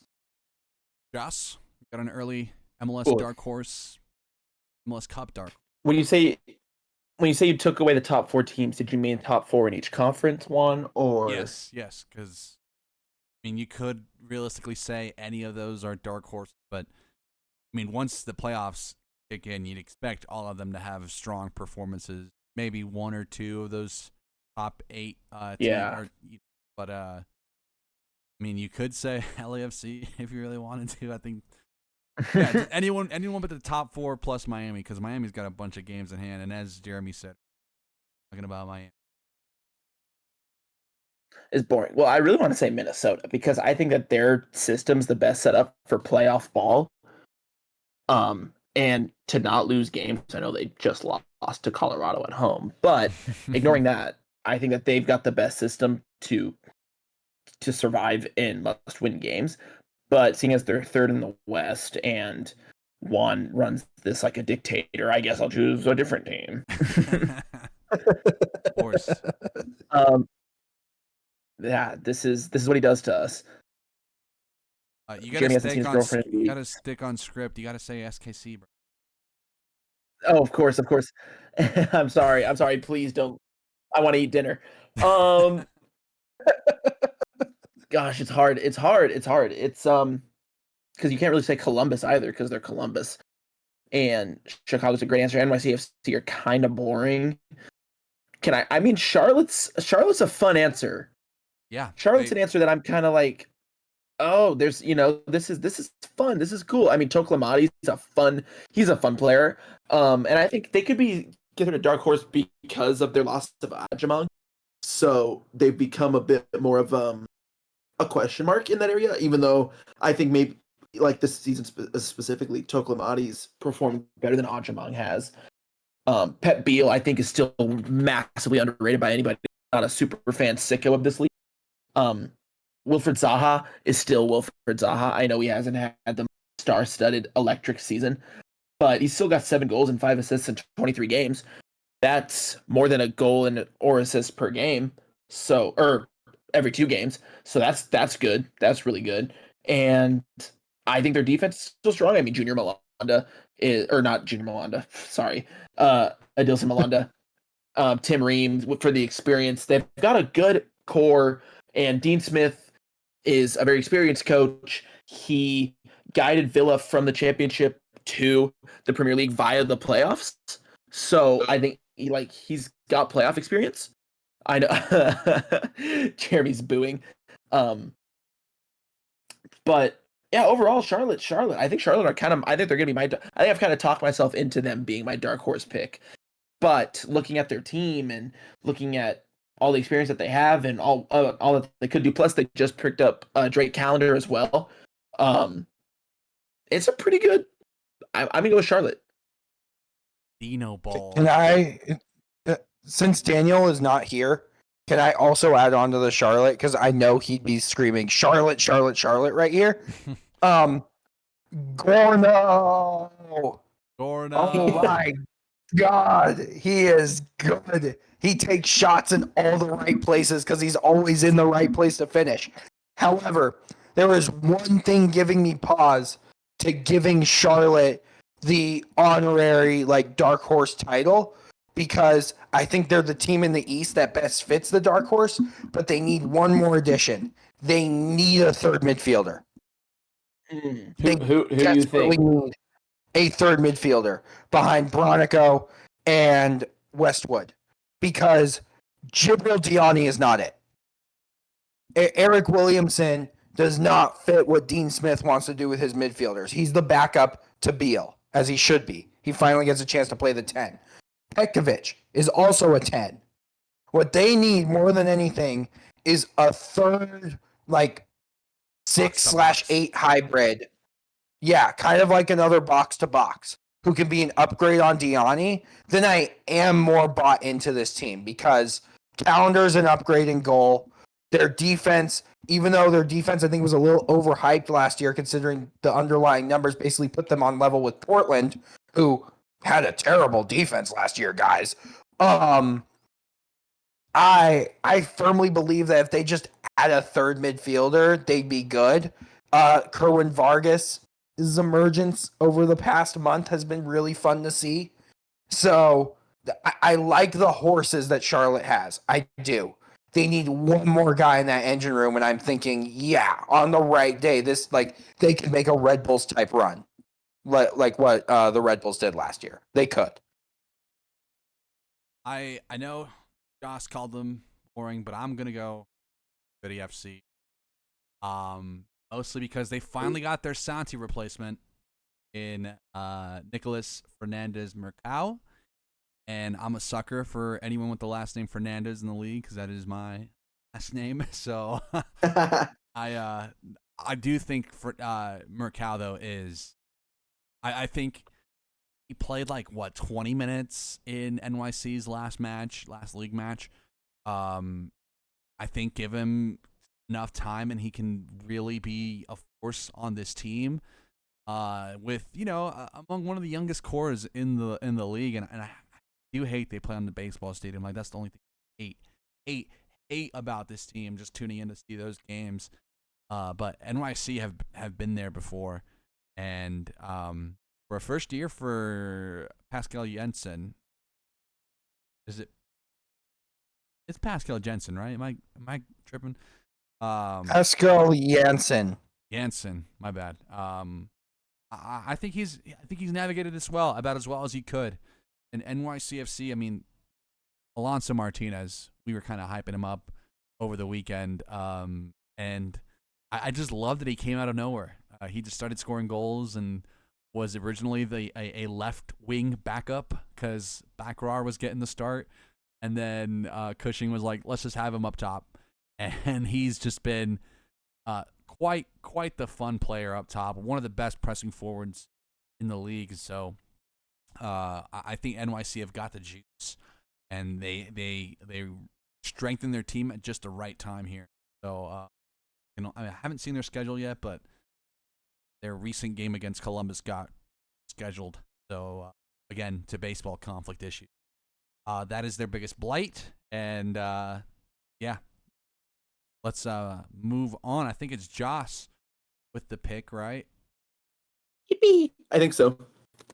You need a refresher on any of the categories? Yeah, which ones have we chosen so far? We've picked in bottom feeders 4 and 5. We've picked playoff races 2 and 5. Transfers in 4 and 5. Transfers out 3 and 4. Shield race. Okay, we'll go Shield Race 4. Shield race. Early MLS Cup favorites. That's kind of perfect. Easy. Yeah. After going perfect segue into the dark horse, I was definitely planned. Thanks for staying on the script, Joss. Yay, maybe I'll get dinner this time. The viewers may think we're picking randomly, but actually I've been feeding them the lines here. But early MLS Cup favorites. Throw it over to you, Jeremy. And this time you can only pick one. Can't pick 3. Okay, I'm going to start with who I'm not going to pick because I picked them to win the Shield. That's Cincinnati. Because aside from Gareth Bale being magic, if you win the Shield, you do not win the Cup. That's just a fact of this league. You get one or the other, and you're going to like it. Having said that, my Cup team is Orlando. Ooh. Good pick. Good pick. I think they play one of the most stable systems in the entire league. Their DPs are all contributing.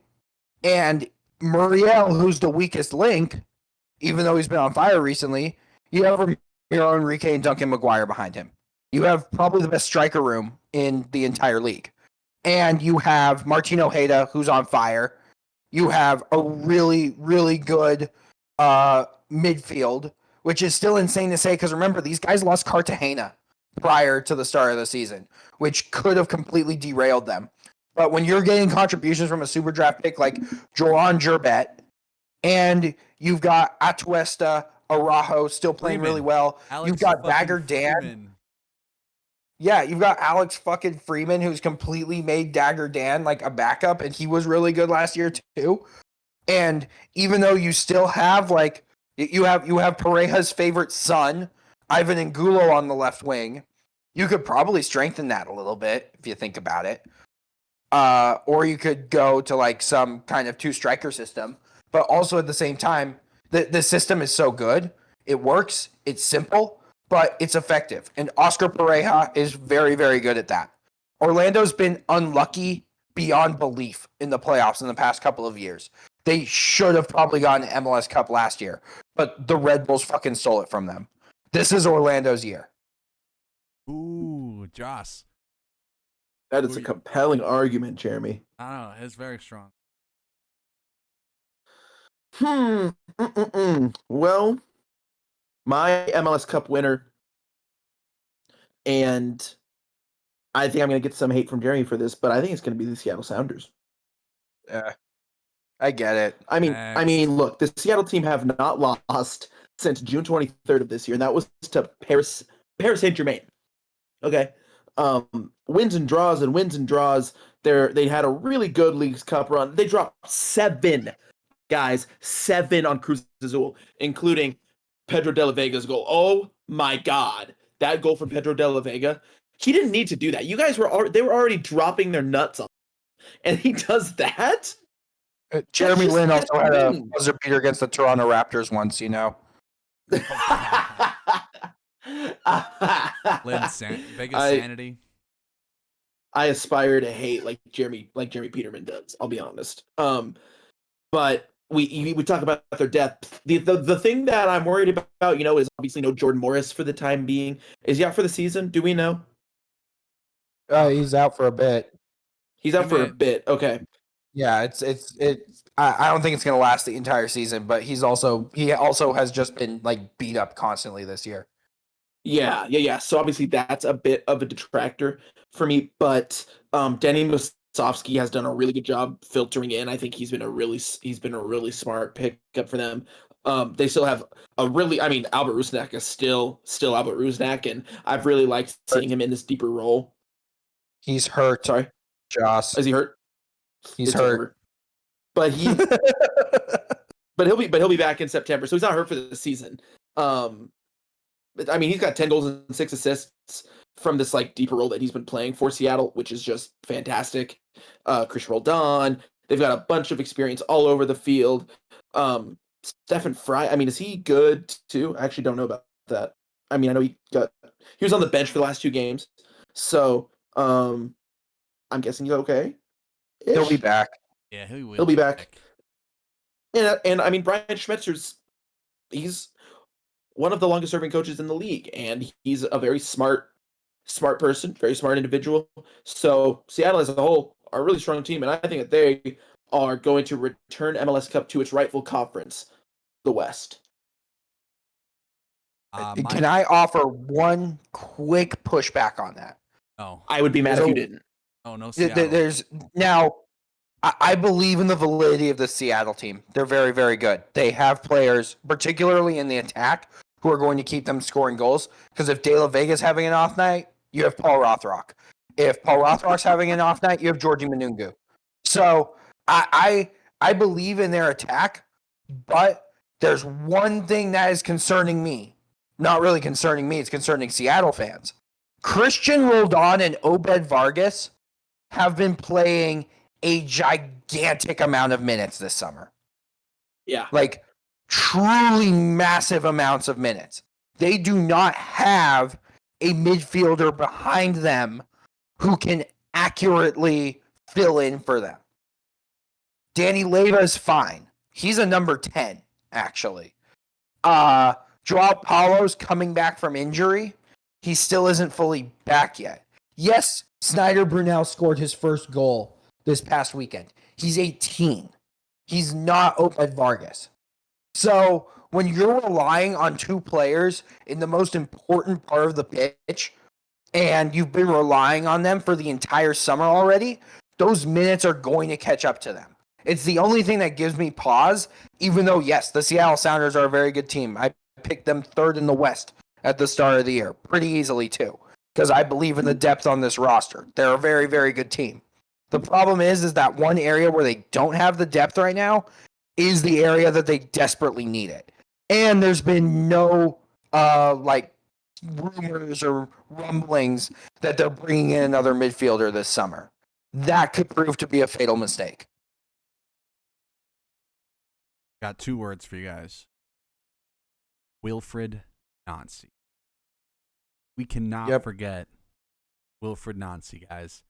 And if there's any team that not in the top 4 right now from either side, I can't see a Western Conference team win. It just doesn't feel like it's boo. You're not a real lover. You're not a real enjoyer of whimsy in the West. No, you would never be a Cowboy, Juan. You would be an iron worker in Cincinnati for your whole life if you lived there. Well, no, I mean Columbus, man. I'd be in Columbus. In Cleveland, actually. True. Enjoying Columbus lose to Miami. But no, beside that, I think Columbus, man, I think they have largely been good, but not great. And now they should reach that great level with Wessam Abu Ali.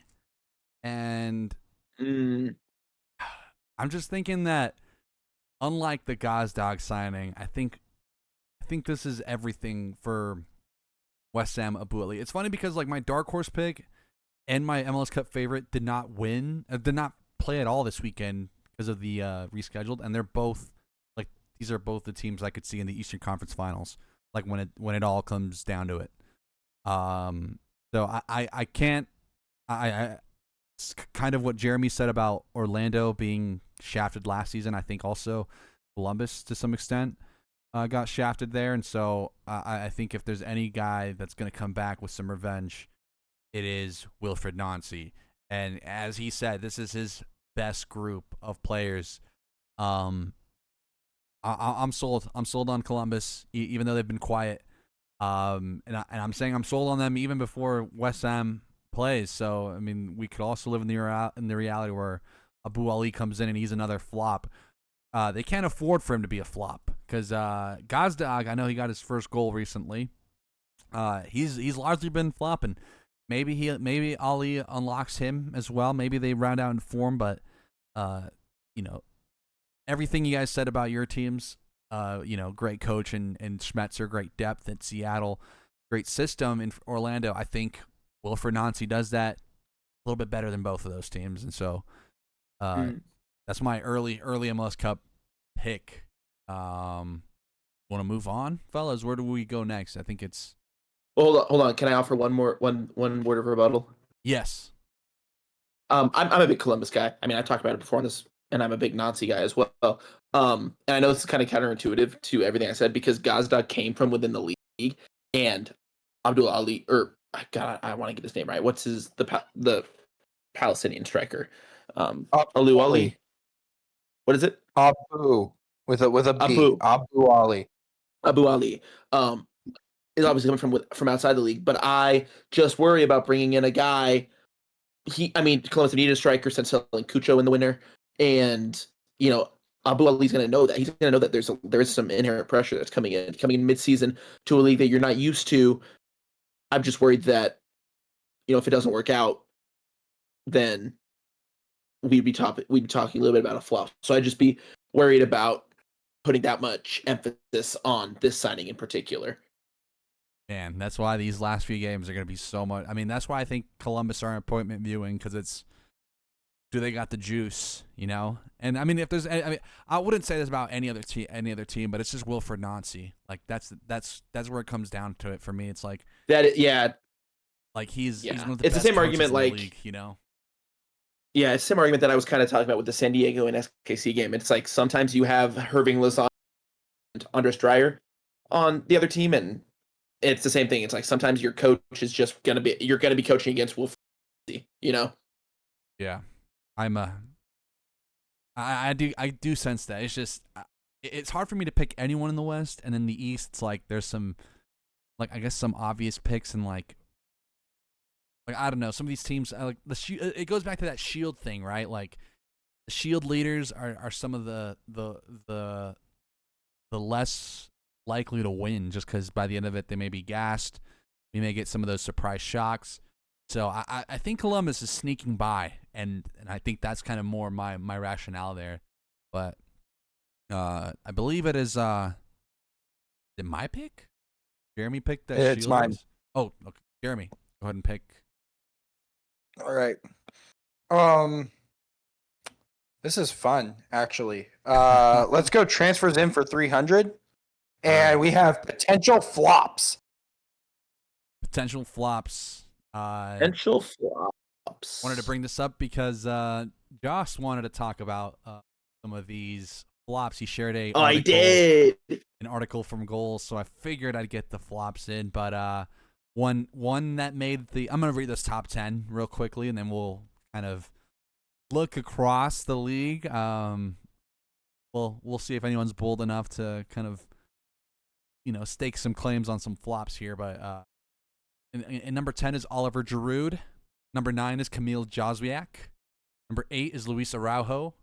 Number 7. Juan, explain what the article is first. Oh, yes. What's the name of the article? The article is MLS's worst designated players since 2020. So in the 5 years of DP players that we've had, here's what Goal says are the worst so far. Olivier Giroud, 10. Kamil Jozwiak, 9.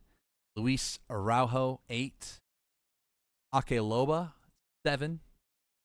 6, Cecilio Dominguez. 5, Xherdan Shaqiri. 4, Douglas Costa.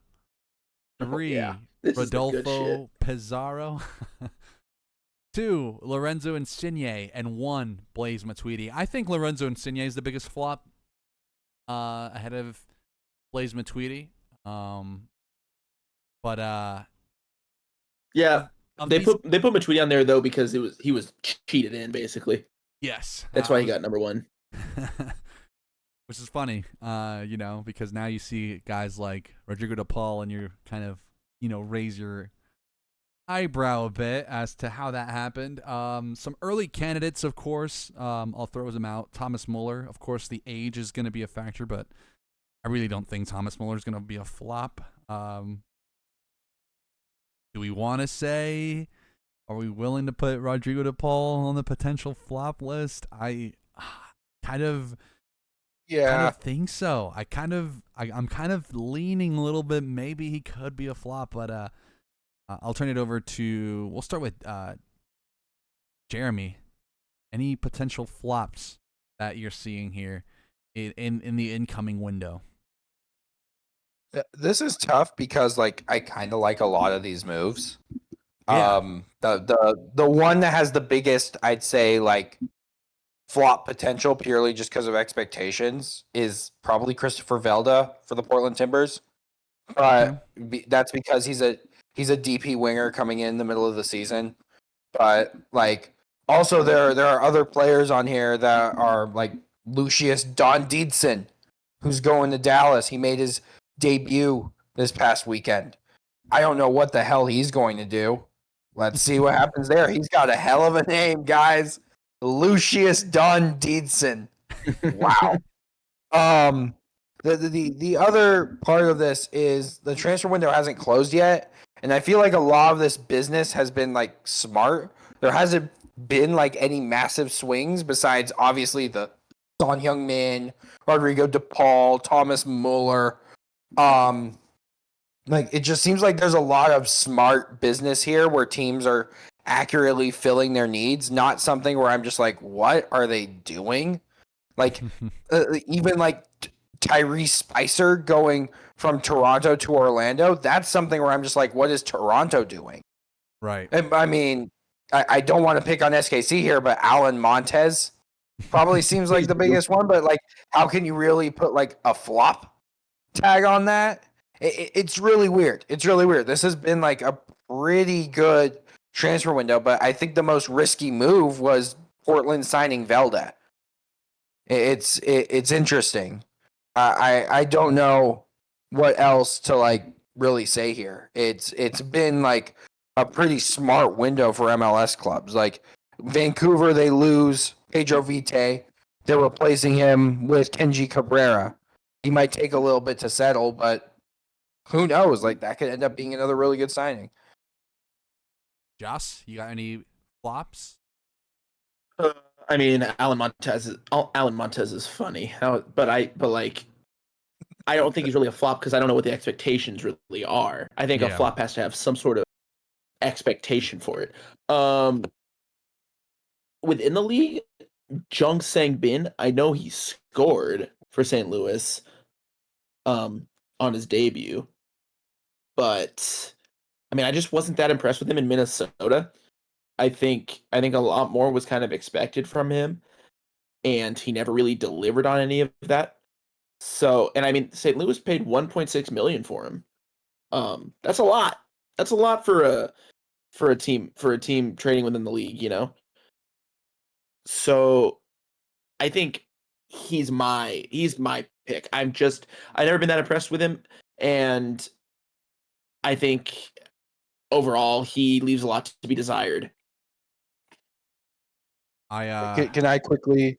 I have one quick St. Louis thing. I like to retroactively award my bust to Jande Silva. I don't know what he did wrong. I think I got cooked, bro. I want to say Rodrigo De Paul for the locker room. I'm waiting for that locker room blow up after a bad loss, and him to be the first guy to swing or some shit. But the spiteful bitch in me says Georgi Mihailovic.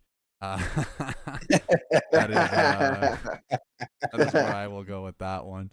My pick here, I believe. We'll stick with transfers in at 200. Best signing.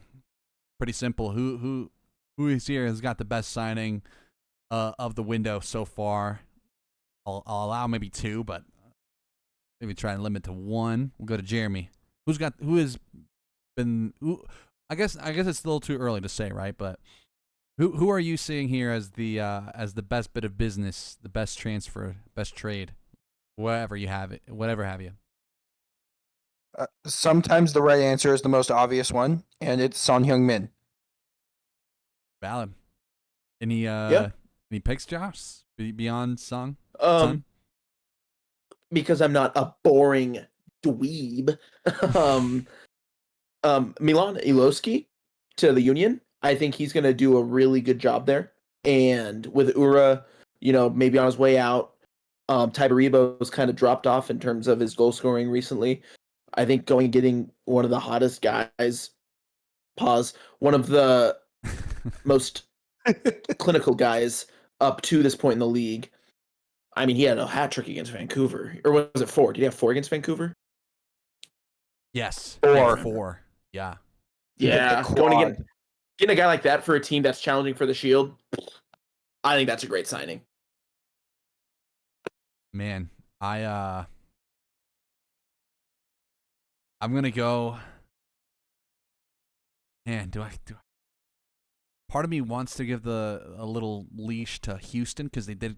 I do like the Antonio Carlos signing because they are now gonna have a back two of Pablo Ortiz and Carlos, which I think is a solid one.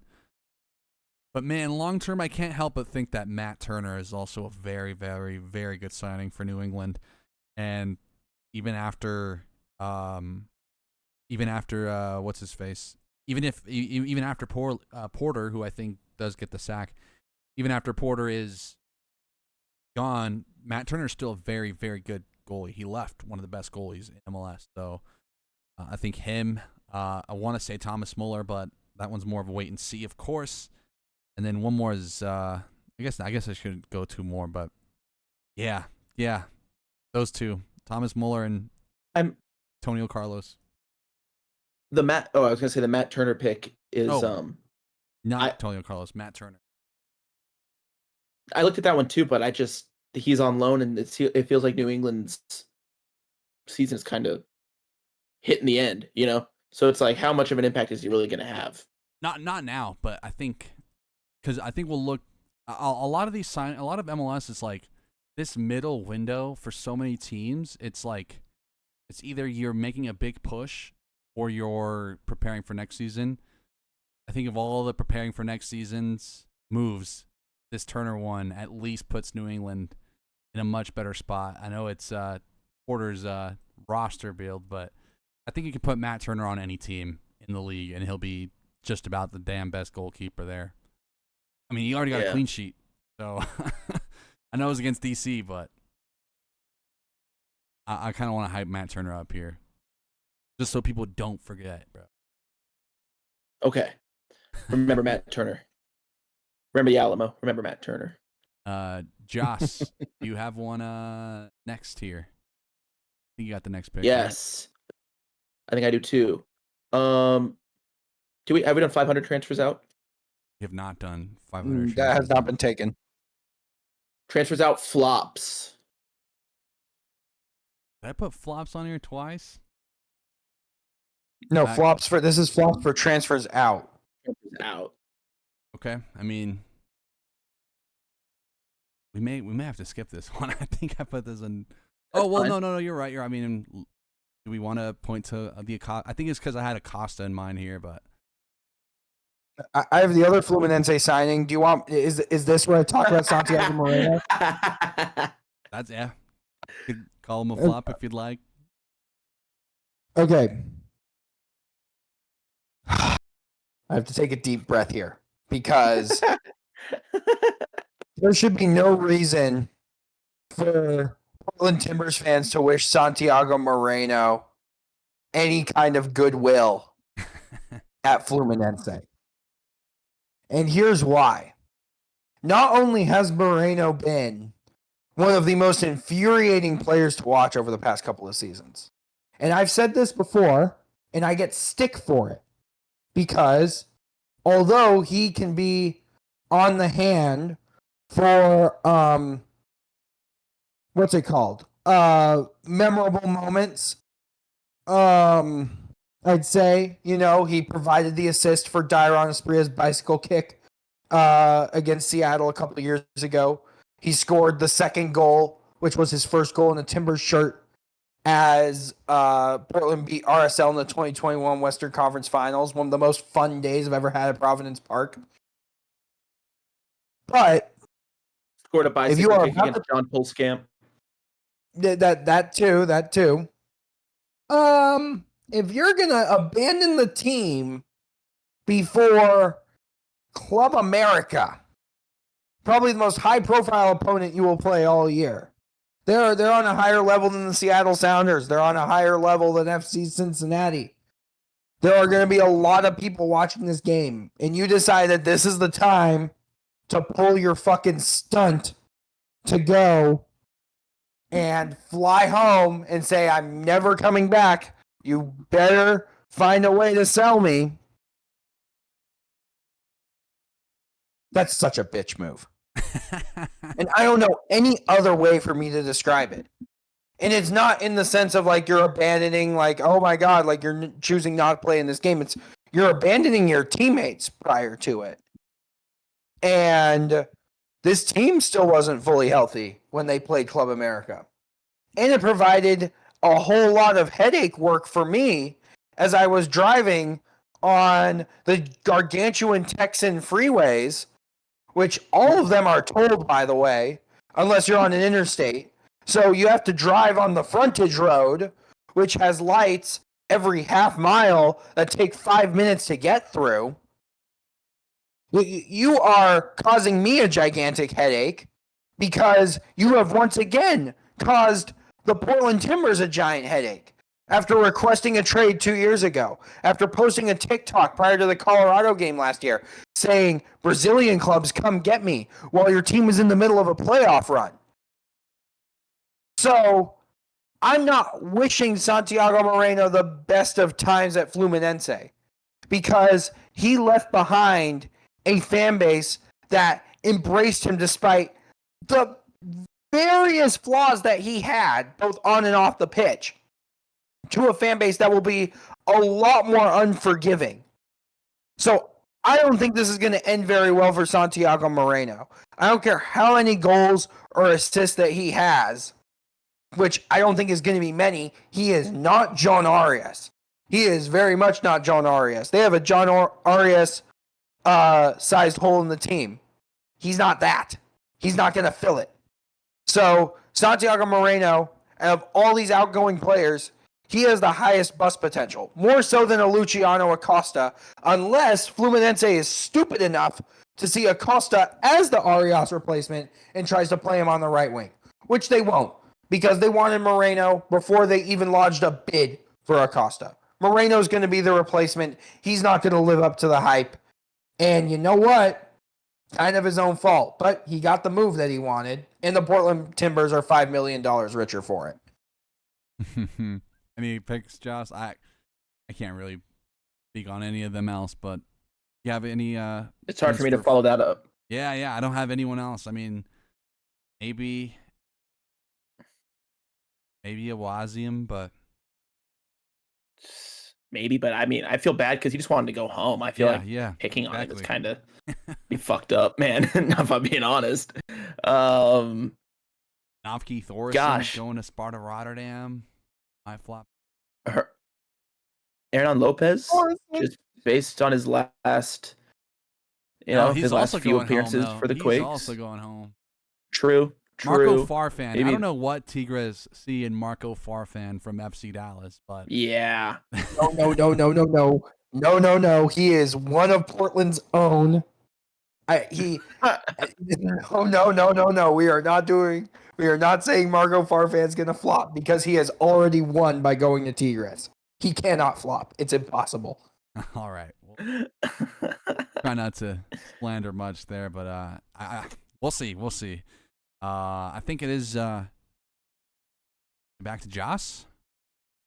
No, I just chose. I think. Oh, the transfers out. It's Jeremy's turn. Jeremy. Ooh, we're on me again. This is fun. Okay. Let's see what we do. Like, Got one last 500, one last 400, three 300s, three 200s. I'm going to take one for the team. I'm going to take bottom feeders for 100. Who are you buying low on? This is more of a next year question. This is probably the lowest if we're talking about stock. A lot of these teams, this is the lowest their stock will be, given a lot of them don't have a lot to play for in the bottom feeders. One team that you are buying stock on now ahead of next year. We'll go over to Jeremy. Once again, I regret to inform everyone that the most boring answer is the most correct one, and it's the Los Angeles Galaxy. Damn it. Yep. Joss, is that your pick? Yep. I gotta go Montreal, fellas. I always gotta go Montreal. Even now, amongst the rubble that is the Eastern Conference bottom, there are still, not appointment viewing, but of all the teams down there, I still, it's hypothetical, guys. Come on, it's always hypothetical whether or not they'll win or not. No one taking Atlanta. No one. Another lane, bro. I was about to make the case for Atlanta, but my better judgment is always saying the Galaxy. Here's how I think Atlanta could improve next year, because people are souring on Latte Lath. He has no one providing him service. Rough. They're souring on Moranchuk, even though Moranchuk has scored a couple of goals. They're souring on Almiron, who is, guys, yikes. I think there's a pretty, I think there's a decent way to fix Atlanta, and it's to get a dynamite left winger, let Almiron be the 10, and sign, whatever, throw another right winger in there, and then also fire Ronnie Dalia. Thank you. That's the one. Just get Gaffer Ronnie out of there. They spent a ton of money over the past 2 windows. They've spent almost nothing this year, but I think they've gotten a couple guys in on freeze. They signed a couple guys. They signed Steven Alzate, who's a West Brom legend, aside from a fax machine, because he was going to go to West Brom in 2022. It was the summer deadline day, and the fax machine broke, so he was unable to come. RIP. But hey, he made his way to MLS like every single West Brom player eventually does. That's not factual. Saido Berahino still hasn't made it here. Ooh, I should have mentioned him earlier. That would have been fun. But I will say that Atlanta, there is a path to them actually being good. But once again, it's going to require significant investment. It's going to require them to part with one of those DPs, probably Moranchuk, even though I think the right move is parting with Almiron, which is kind of insane to say, but I think that's the way forward. There's a chance that Atlanta could be more fun next year, but it's going to require some really tough decisions. And I don't know how much of a state their front office is going to be in to make those tough decisions after 1 year. But maybe they will be, because they're Atlanta and they do have expectations. Anything else there, Joss? Parting with Almiron makes me sad. That's the unfun answer. LA Galaxy Pooch will be back. I think that one. Pooch will be back. Greg Vanney, I think, is still the right guy. I don't know about their restrictions transfer wise, but I'm imagining that they probably have way less problems than they did. Yeah. Beyond that though, I don't think there's anyone else really that's really need to buy stock in. Montreal is like the last of those two because I think it goes L.A., then Atlanta, and even then probably Toronto before Montreal. But again, Montreal, so much fun, man. So much fun. I think it's my turn here. I'll go with Shield Race 500. I know we've been avoiding it. Miami temperature check. 3 games in hand on Philadelphia. They're without Messi. Fellas, when we think about Miami, one of the most plastic fan bases, and I know Orlando was really giving it to them. I don't know if you guys saw that. When we think about a lot of the negative of Miami of MLS comes directly from Miami. I think that is like the messiness of all of it. Just it's always in your face. That's always been kind of a little bit of a very blatant in your face type of advertising of Messi. I don't believe in Luis Suarez anymore, guys. I think this is probably the worst that we've seen him in MLS. They don't have a backup to him because they don't believe in Alan Obando. Segovia is not a Diego Gomez. I think I just saw that Redondo is looking to be an outbound, and so when you talk about transfer flops outbound, I think that's another big strong one. But I mean, again, Miami, bad result here against Orlando, bad result against Cincinnati. They got kind of an easy result against Columbus. I think they will compete for the Shield just because of the strength of the schedule, but by no means am I thinking Miami. Where are we placing Miami at the end of the day? Are they making top 4? Because I think them sitting at 6 is right where they're going to end. But they're going to make a strong case towards the end. I'll go over to Joss. Miami temperature check. How are we feeling? Something you said, Juan, when we were talking about the flops is Rodrigo de Paul, and like, when do the punches start swinging for Miami? I think Rodrigo de Paul, I don't think he's alone in this, but I think a lot of the guys come to MLS who are on Miami, and they're like, it's gonna be chill. I'm gonna hang out with my boys. We're gonna go to the beach. We're gonna get some Cubano sandwiches, and we're gonna walk this thing. And so it's kind of been a realization that, hey, it's not as easy as it might seem. I think. I don't think Javier Mascherano is at all the right guy for controlling this dressing room. And it just seems toxic. It seems toxic. We might not hear stories about it until MLS renews with Apple TV in 10 years, and they're doing another like offside or whatever, and also it's on a Neuralink directly into our brain. So we might not see any of this for a while. But I do think that there are going to be some horror stories that come, and the cracks are going to start appearing this season. So temperature-wise, it's getting hot, it's getting humid, and Miami they've got to respond. Because I do think that like 5th, 6th is right about where they should be and where they're going to end up. Joss, I'll keep it up to you, man. Where are we going to next on the board, on the Jeopardy board? Let's move to, gosh, what do we have? We have a few 300s left, don't we? What are the 300s we have? We have bottom feeder, playoff races, and Shield race. Let's do playoff races 300. Who sneaks in? Sneaks in. Chicago currently hold a spot. I think that's kind of our fun pick here, but I think outside shot, New England, very, very small outside shot for them.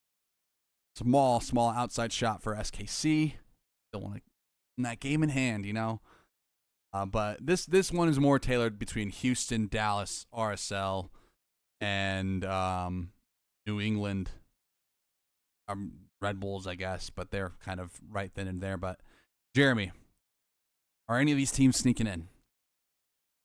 Out of all the ones you mentioned, it's going to be RSL for the reasons I mentioned earlier. I believe in their summer transfer window. I believe in the strength of their team, and they have a match winner in goal.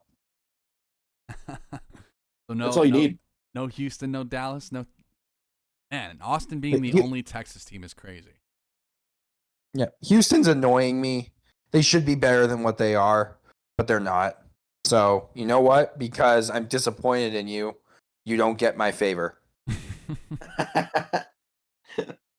Go ahead and pick another category for us, Jeremy.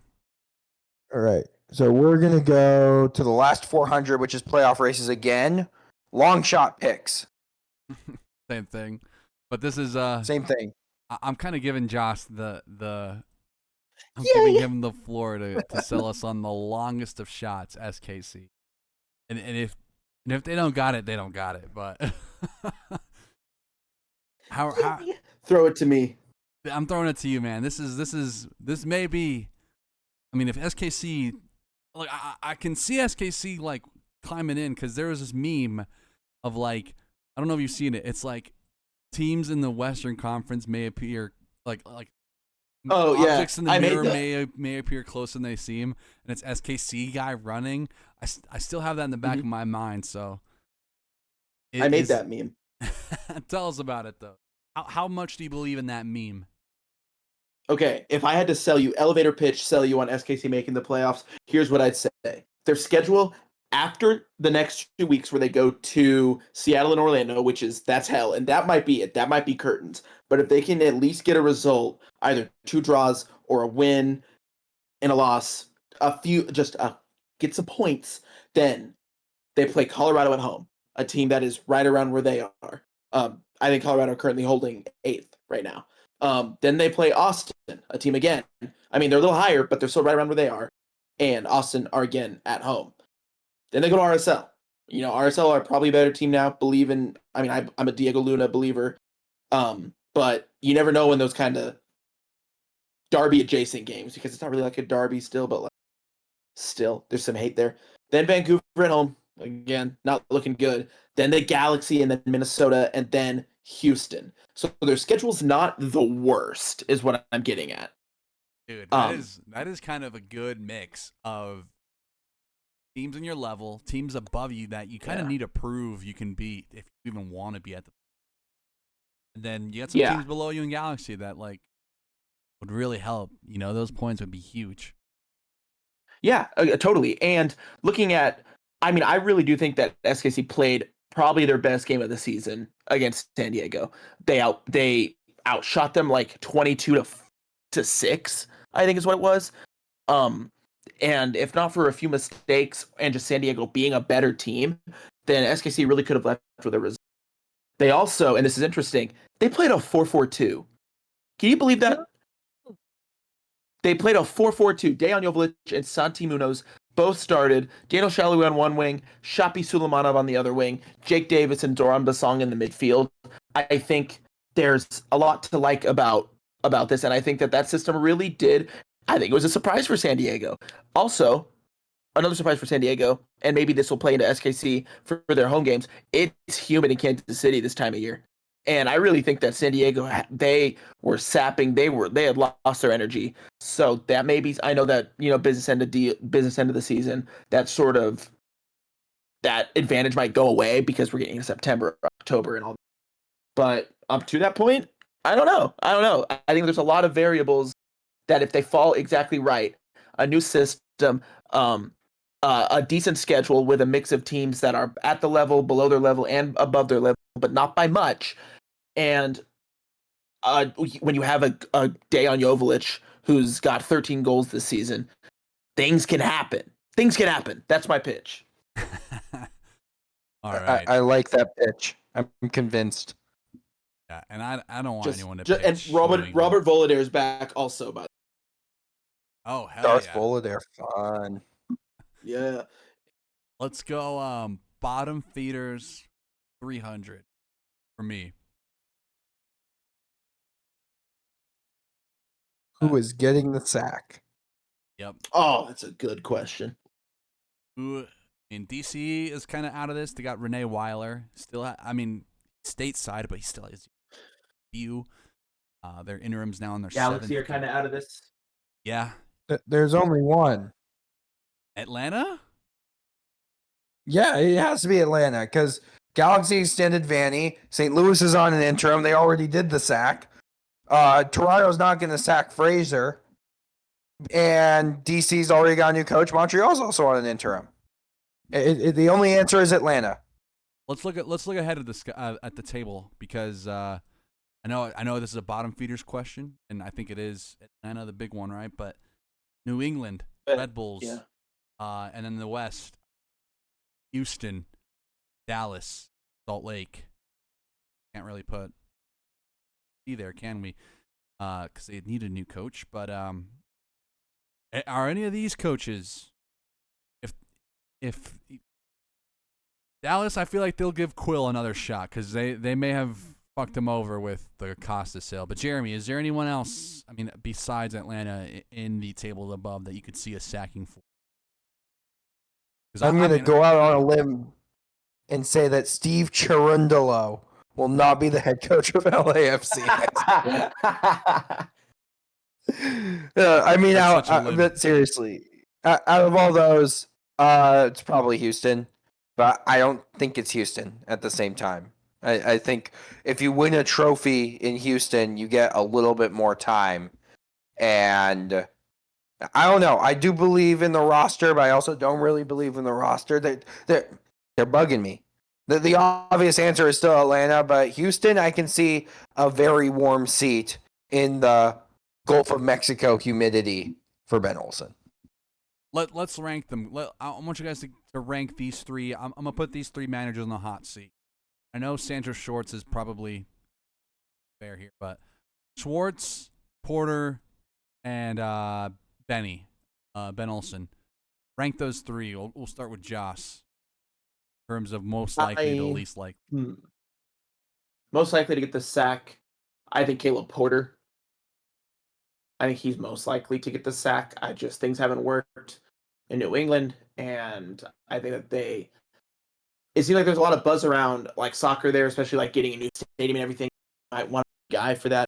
Although I don't know where they're at with their discussions about getting a new stadium. So I think Porter number one. Schwartz feels unfair, but I would put him over Ben Olsen because, like Jeremy said, if you win a trophy in Houston, there is just a level of you get more time, and also Ben Olsen is an MLS experienced coach. I think Houston is the kind of organization that they would opt to keep him rather than go look for another coach with less experience. Jeremy, any changes to that ranking? Anyone you would want to add or move around? My heart has Caleb Porter at 3, below Olsen and then Schwartz.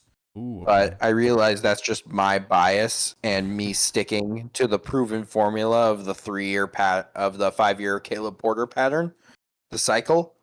However, I don't think Porter gets sacked unless Analfo follows him out, because I don't think they're going to let Analfo make another head coaching hire, particularly when his big move this offseason was signing Leonardo Campana from Miami, who has been very bad. Let's move on. I think Joss has got the next pick. Yippee! Got a 300 shield race, 200s, and 100s. Let's go. Have we done 100 shield race? Yes. We have 200, 200 and 300 shield race, 100 and transfers out in playoff race. Bottom feeders. Let's go 100 playoff races. Who's got the hardest schedule? Oh, that's a good question. When it comes to playoff teams here, I think naturally I go to Colorado just because they got a good mix. But I mean, Portland also have a very strong schedule. Austin, I think, have one of the easiest schedules to end the season. I'm pulling up here of the Austin schedule, but I know Colorado's they just got a massive 6 points against Minnesota. They'll have a SKC as well, but I kind of want to go to Austin here because, I mean, this schedule here for Austin makes me think that they'll have such a, pretty easy time rolling into the playoffs. You got Dallas next, Montreal next, San Jose Earthquakes next. I can't see. I mean, 2 of those are at home. Montreal's on the road. But then they got a 3-game road spell where they go to SKC, Dallas, Minnesota. After that, they're back at home for some games here as well against St. Louis. They got Salt Lake on the road. San Jose Earthquakes for decision day. I can't help but feel like of that one. That one's pretty easy for them. Colorado have a shorter schedule just because they have that game. But they got Dallas on the road. They usually do well there. Galaxy on the road. Atlanta at home. SKC on the road. Like, these are all winnable games. They just got to go out and win it. And then finally, San Jose, which is, I think, my pick here. They got San Diego. They got Houston, who are going to, want to fight hard for that middle spot. Austin above them. LAFC above them. St. Louis, kind of the only easy stretch here. And then San Diego, Whitecaps, Austin to end the season. 2 away, 1 home. I think San Jose got that hardest schedule, but I'll turn it over to Jeremy. I know you are sharp on the schedules there as well, but who's got the hardest one of the playoff races here? I first of all, this is going to be a Western Conference team, so Yeah. I just have to say that because of, once again, how parity the Western Conference is. That's not really like, how did I even use that word? I don't know, but I don't think I used that word correctly in the sense of that sentence. But who gives a shit? It's the Portland Timbers, guys. They haven't played San Diego yet. They have to play San Diego twice. They have to play in Seattle, which is a place where they have had a lot of success, but it's also a tough away game. San Jose And also Seattle have is not still played San fighting them. Diego. Yeah, So- they haven't played San Diego. They have to play San Diego home and away, including on decision day, where the Timbers have had some pretty bad results in recent years. Decision day has not been very kind to them. Even though that is a home game against San Diego, it's still something that's like, woo. They also still have 2 Eastern Conference teams, one of which is Cincinnati, that comes to Providence Park this weekend. They also have the New York Red Bulls, who will be coming to Providence Park in a couple of weeks. And you know what's kind of annoying about the New York Red Bulls is you can't let Choupo-Moting have 2 penalties. That's the rule. He's going to miss the first, but he's going to score that second. You can't let him have 2. Other notes of Portland's end-of-year schedule, they do have a midweek game. That is sandwiched in between, I believe, Houston and no. It's sandwiched in between Red Bulls and Houston away. That is the Vancouver Whitecaps that they have to travel to, because Vancouver had their CCL game, their game against Portland postponed because they had to go poop themselves and die in Mexico. So that game has to get played still. I think it's the only midweek game left for any MLS team. I don't think any well, aside from the other teams with significant games in hand. But that one is very significant because it happens right before they go to Houston, which is once again a place where they have trouble. They also have to go to Minnesota, where they've never, ever won. Guys, they've never won a game in Minnesota. Then they host Dallas, and they host San Diego. I've already said that. This is a very tough remaining stretch of 9 games for the Portland Timbers. None of the home games are particularly easy. Not even that Dallas game, Dallas is still going to put up a fight and also has a better road record than a home record this year. Like, if we're talking about the weirdness about FC Dallas in 2025, they won their 3rd game at home this past weekend against Portland. They're so weird. So you have difficult environment in San Diego. They've never won in Minnesota. They don't do well in Houston. And then just Seattle late in the year. You never know. Those are some tough road games. Those are some tough home games. It's the Portland Timbers, guys. They have the toughest schedule going remaining in the league. I'm going to stick with you, Jeremy. Where are we going to next on these categories? We're going to the final 300, which is Shield Race. And it's Golden Boot. Who wins the Golden Boot? Let me hear it, guys. Golden Boot picks. Start with Joss. Yeah, Josh gets to go first on this one. Let me think, because You my know- heart says Dejan Jovalic, because I love Dejan Jovalic. You need a refresher on like some of the. I'm Yeah, I might. Yeah. We got Surridge at 18, Messi at 18, God. Ty Baribo at 15, Buanga at 14, Evander 15, Choupo-Moting at 15, Martin Ojeda at 14, Hugo Kuipers at 14. I think this has been a very great year for strikers. And then I guess we'll go 15 and up, which are all in the East, and we'll add Buanga in there because he's at 14. But Wonga is just on 14. He's at 14 with 7 penalties. Nonsense. Is it? I mean, look, with the games in hand, he's tied for Golden Boot. Is it like it's going to be Lionel Messi? probably, I don't think that's outrageous. But if he gets healthy enough, he's not my MVP pick. If he gets healthy enough to face some of these teams, man, probably. Yeah, we could be. I mean, he was averaging like a double-double. What I mean, like, there was that. I think it was in June and July. He was doing like 2 goals, 2 assists every game. What the fuck? Yeah. Like, conveniently going against like Montreal. Yeah, good job, buddy. Yeah, good right. Job. Right. Okay, I could do that. But it's sometimes hypothetically. not hypothetical Montreal. That's gonna like Messi wouldn't stand a chance against hypothetical Montreal. With that all being said, sometimes the best answer is the boring answer, and I think it's gonna be Lionel Messi winning the gold. Josh, I think it's my turn to pick. Sorry. Wait. Can I do one quick Golden Boot shout? Yes. Because I think this is very interesting. Besides Buanga's fraudulent goal total, with buoyed by half of his goals being from penalties, there is one player in that top 5 who doesn't have a single penalty goal this year. That's Evander. Congratulations to him. However, you don't win Golden Boots without penalties. And that's why Sam Surridge is going to win the Golden Boot. Because Nashville is addicted to getting penalties this year. Mukhtar is not the most reliable penalty taker. Surridge is more reliable than him. And at this point in the season, you got to back your guy to get him to the top. It's going to be Sam Surridge. They keep giving it to Mukhtar, though. That pisses me the fuck off every time. Because he keeps missing. Like, fool me once? Fool me twice? Come on now.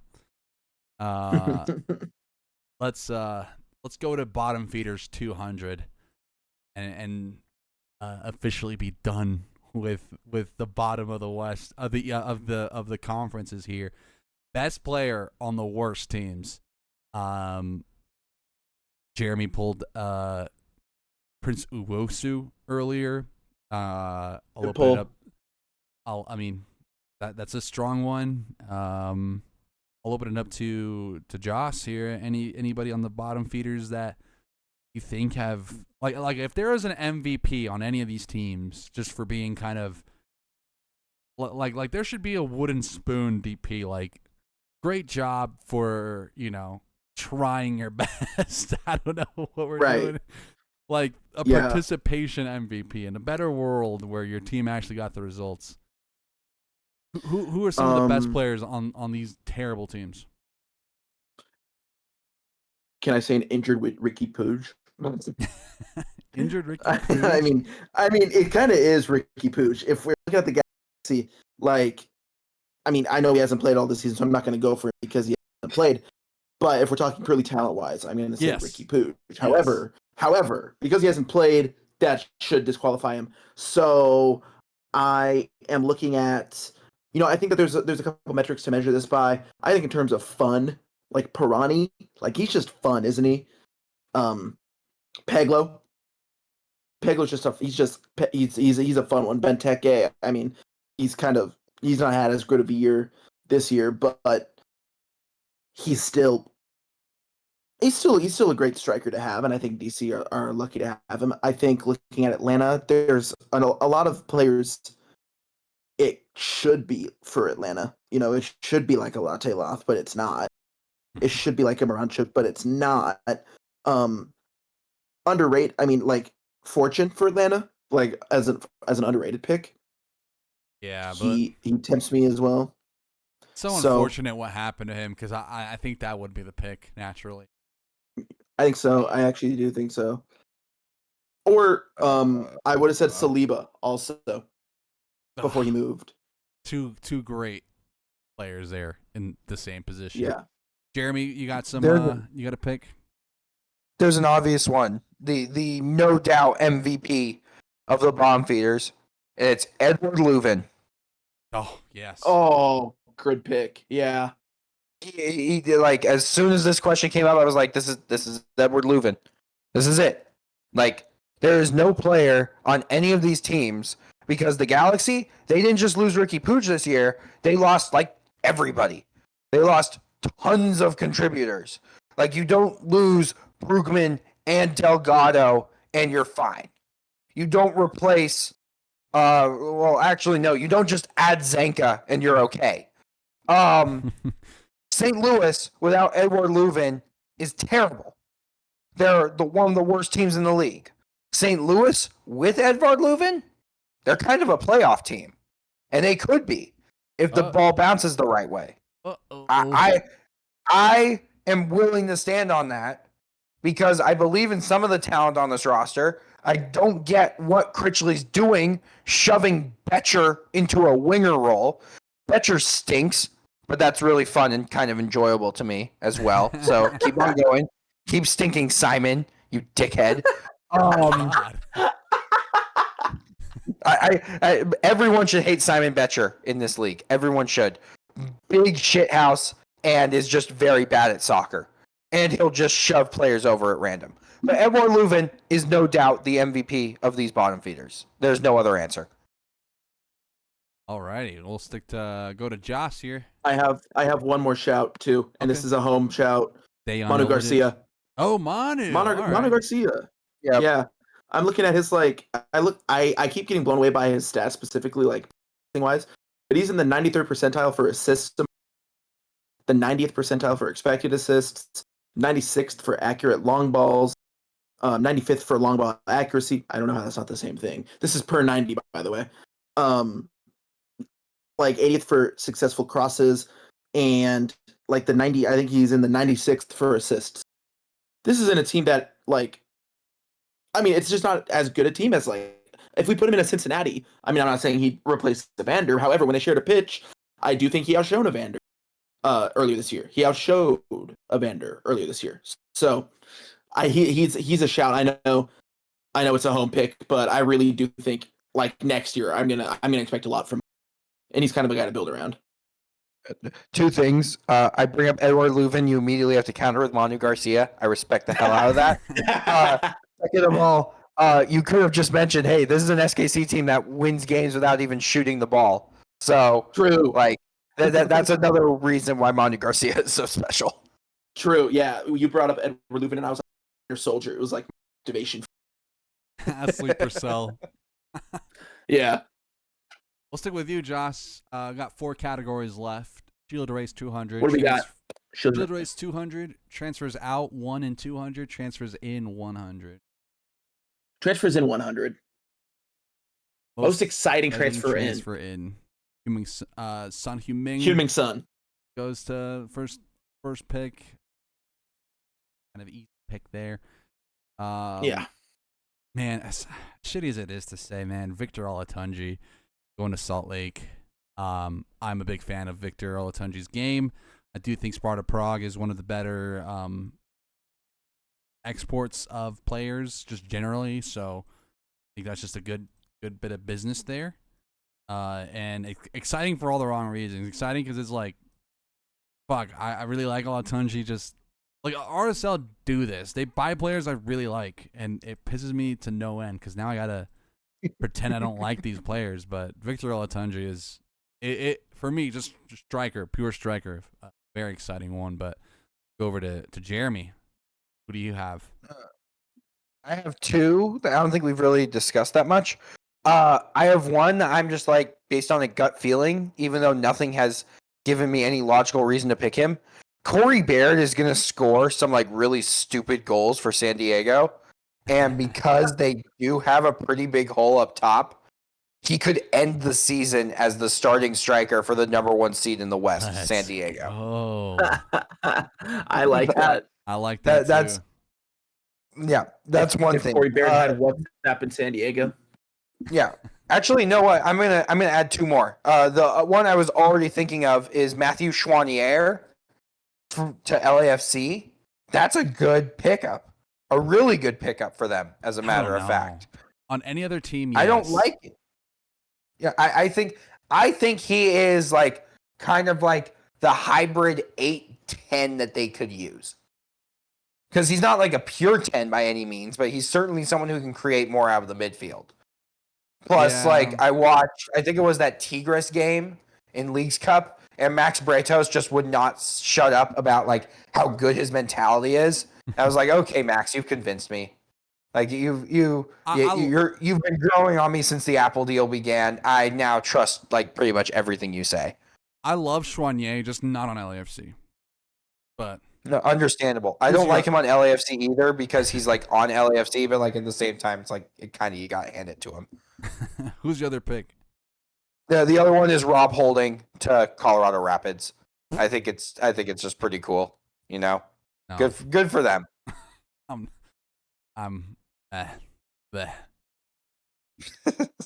Joss? Sorry, I'm just lost at your reaction to Rob Holding. I don't know. It's whatever. I don't think the Rapids were a Rob Holding away from being do I think he can push us into the playoffs? I don't know. We'll see, but just not now, as excited. especially they're not because they're a Georgi Mihailovic away, or maybe not. We'll see. You got one, Joss? Yeah, my answer. I mean, it's boring. Sung Heung-min is the fun. He's gonna be fun. I think he's gonna be fun, and I'm looking forward to seeing him. I also think like some of the like collabs that LAFC can do. Like I saw their Korean jersey. That was tough. I gotta admit that was tough. As a hater, I gotta admit that was tough. They always know how to do that shit, bro. They're on top. They really of that. do. They do, and I'm like, fuck. I'm jealous. You know, I'm jealous. I wish we had pull like that, but yeah, Ronaldo's discovery ride. You'll never sing that. What could have been 5 rounds of talks with Ronaldo's representatives. You'll never sing that. Let's go to. I think it's me. Is it me? Let's go to transfers out. No, it's me. Oh, is it you? My bad. Yeah, I was gonna go transfers out. Were you doing 200? Yeah. So I was gonna go 100. So you can go ahead and go 200. Yeah, let's go 200. The word is sayonara. Yeah, this is more so the the Santi Moreno piece. Oh. That's why I was like, well, we can move on because I know there's a sayonara in here, but this is like good riddance. I know Jared. I'll default to the to the other one, to the other rant, but let's go to 100 then. Wait. I have a sayonara. Oh, you have a sayonara. Danny Rosero. What could have been? Officially gone. Officially gone. They terminated his contract. Listen, he joined us in 2020, like when we were really bad. Like I know we've been bad, but like we had like not scored goal level bad. And he joined us. He joined up and took Matt Beasler's number 5 basically, and I was like, okay, you know, that's a big, right? That's the kind of number that you retire when your player is no longer there. Joined up, and I remember tweeting this because I tweeted the rest of the league is on notice. We've got a center back reinforcement. 2 weeks later, I quote tweeted and said, he's dog shit. That's how it went for Danny Rosero, and I think that's a perfect encapsulation of everything of his time in Kansas City. I think about, like, I gave him a nickname, ADH Danny, because god damn it, he played like he had to take Adderall every other game. Some games he would be like really good, and you're like, okay, wait, maybe there's a player here. Other games he wouldn't be like that. And this season he's been ravaged with injury. Reports from within the club saying like he didn't even try to get fit, like he wasn't even trying. And I think like the emergence of Jansen Miller this year, Jansen Miller mentioned on Outside the Box, who would have guessed? But his emergence this year reminded me of like, oh wait, this is an actual defender who knows how to defend. Also I have a buddy who's he's chosen Danny Rosero to be his like he's a big fan of his. So when it was announced that his contract was terminated, he was in the group chat going, "What?" And I just think that that was my reaction to Danny Rosario a lot of the time, except up. And then so out of anguish, out of sadness that he's leaving, I don't think anybody's ever had that reaction towards Danny Rosario. That was a truly once in a lifetime reaction from my buddy. So sayonara, Danny Rosario. We hardly knew ye. Can I add a sayonara, but like not in the way that Josh just did it? I have a very, very interesting sayonara to give, and it's to San Diego for not buying Milan Iloski and allowing him to go to the Philadelphia Union. You guys are stupid.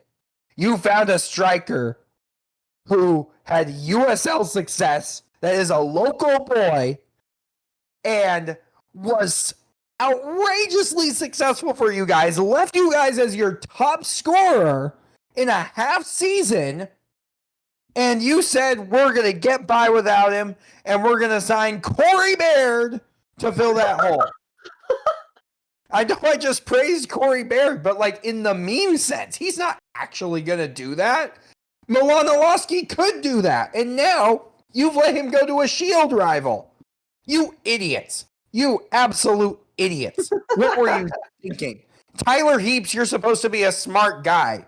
You have arguably built the most like what the hell is going on expansion roster in MLS history. And yet you let the best gem of that roster go. You decided not to buy him. There are some players that you just kind of have to buy. Milan Iloski was one of them. What were you thinking? Jeremy, would you say this is one of the biggest affecting outbounds? Yes. Perfect, because this is actually transfers out for 100 biggest affecting outbounds.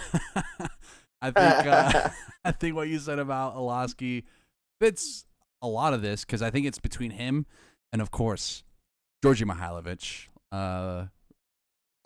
Only fitting that the discourse here for Georgie is towards the end of the podcast here. So if you're really listening, you're really listening. I put out that Georgie is the Carmelo Anthony of the Rapids 96 in the sense that Carmelo pushed his way out of the Nuggets to a bigger market team in the New York Knicks.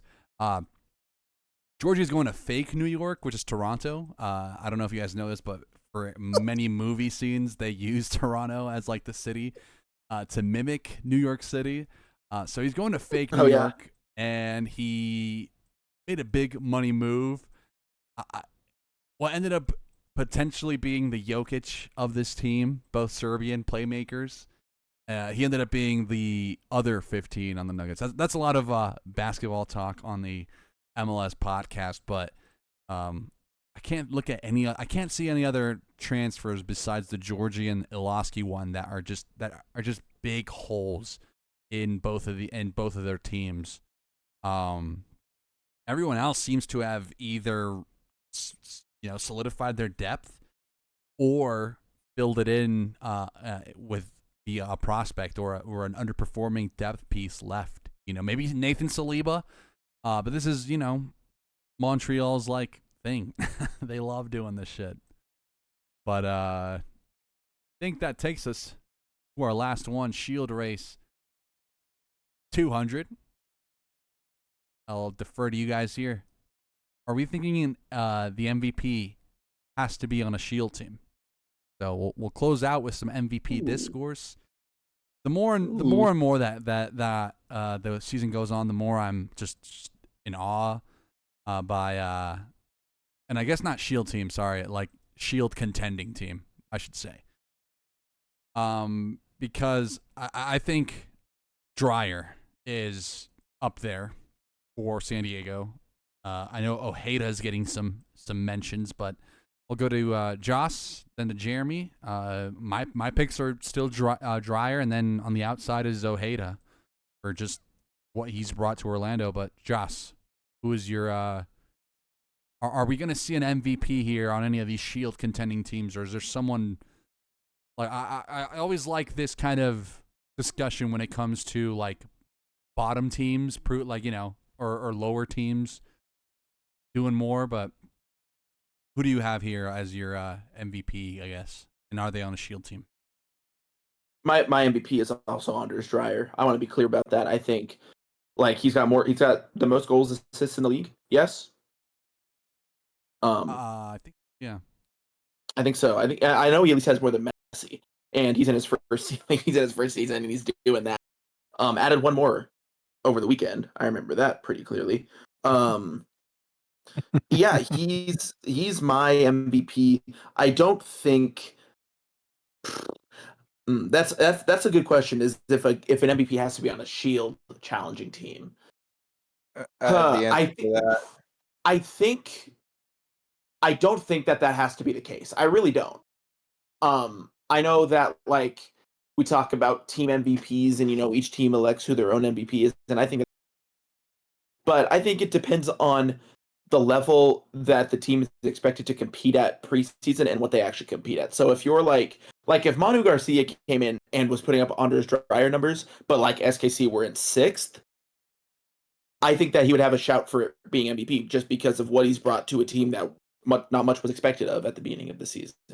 I guess so that's my answer. I guess the more direct comparison there is Pep Biel, right? Because yeah, I mean, if like you say, if SKC was in 6th, I mean, I look at Charlotte; they're in 7th, and can't imagine they would have this season without Pep Biel.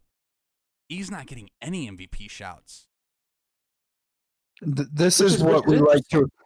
Hold on. This is what we like to refer as the Evander rule, the last year Evander rule, where the sins of Pep Biel's team or Evander's team is being held against him for arguably carrying a team through the regular season.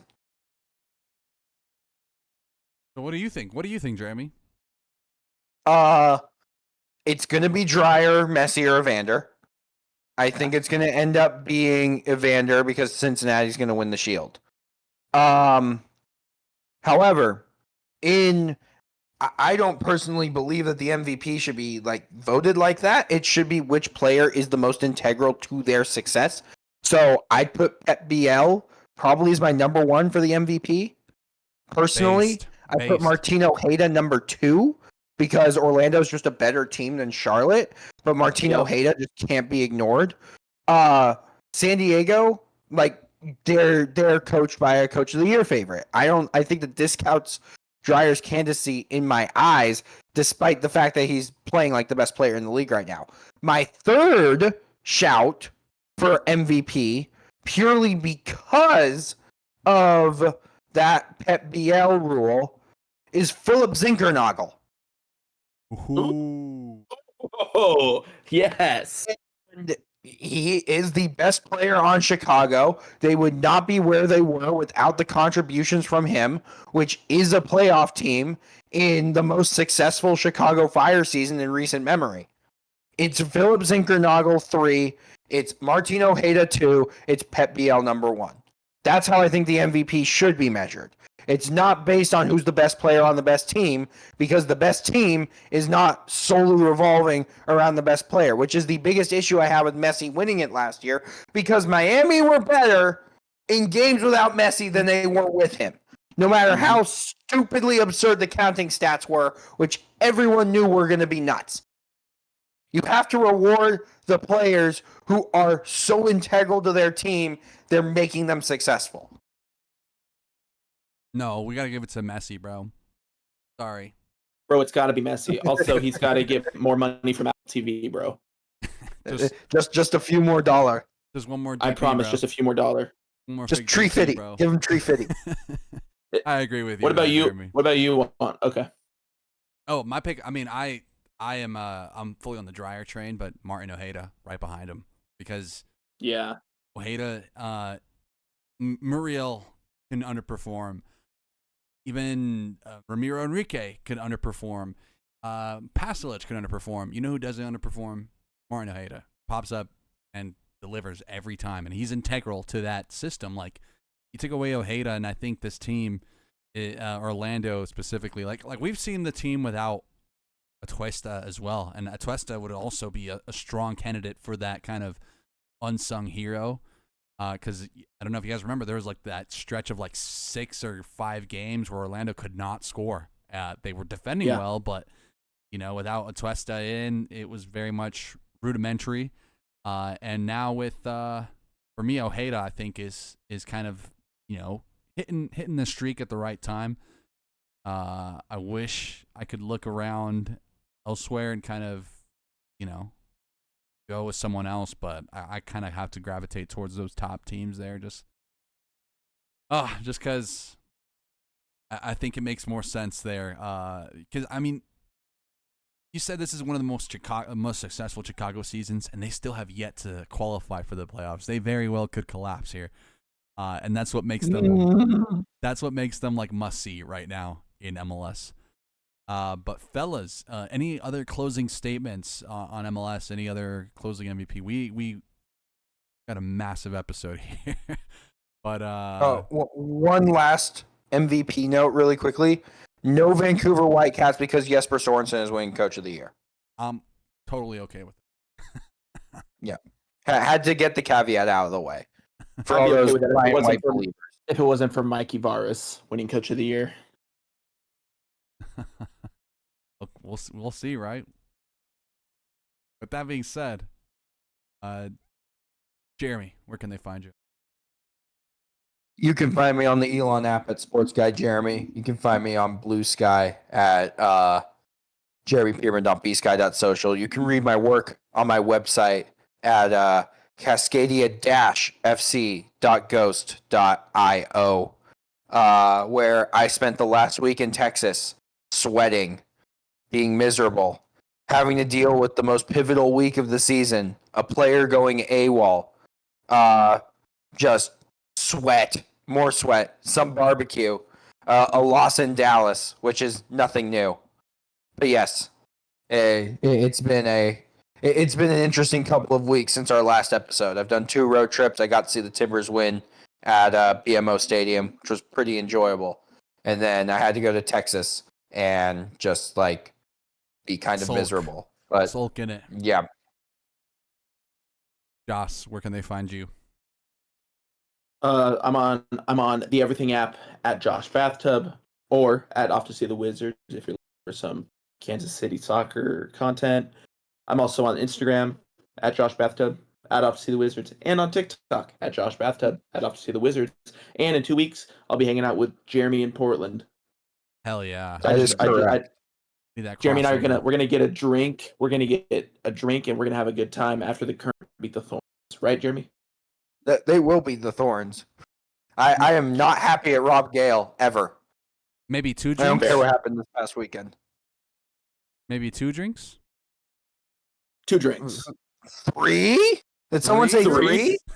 3 drinks and karaoke. 3 drinks, karaoke, and then we just end the night listing off obscure MLS DPs. That's my perfect weekend.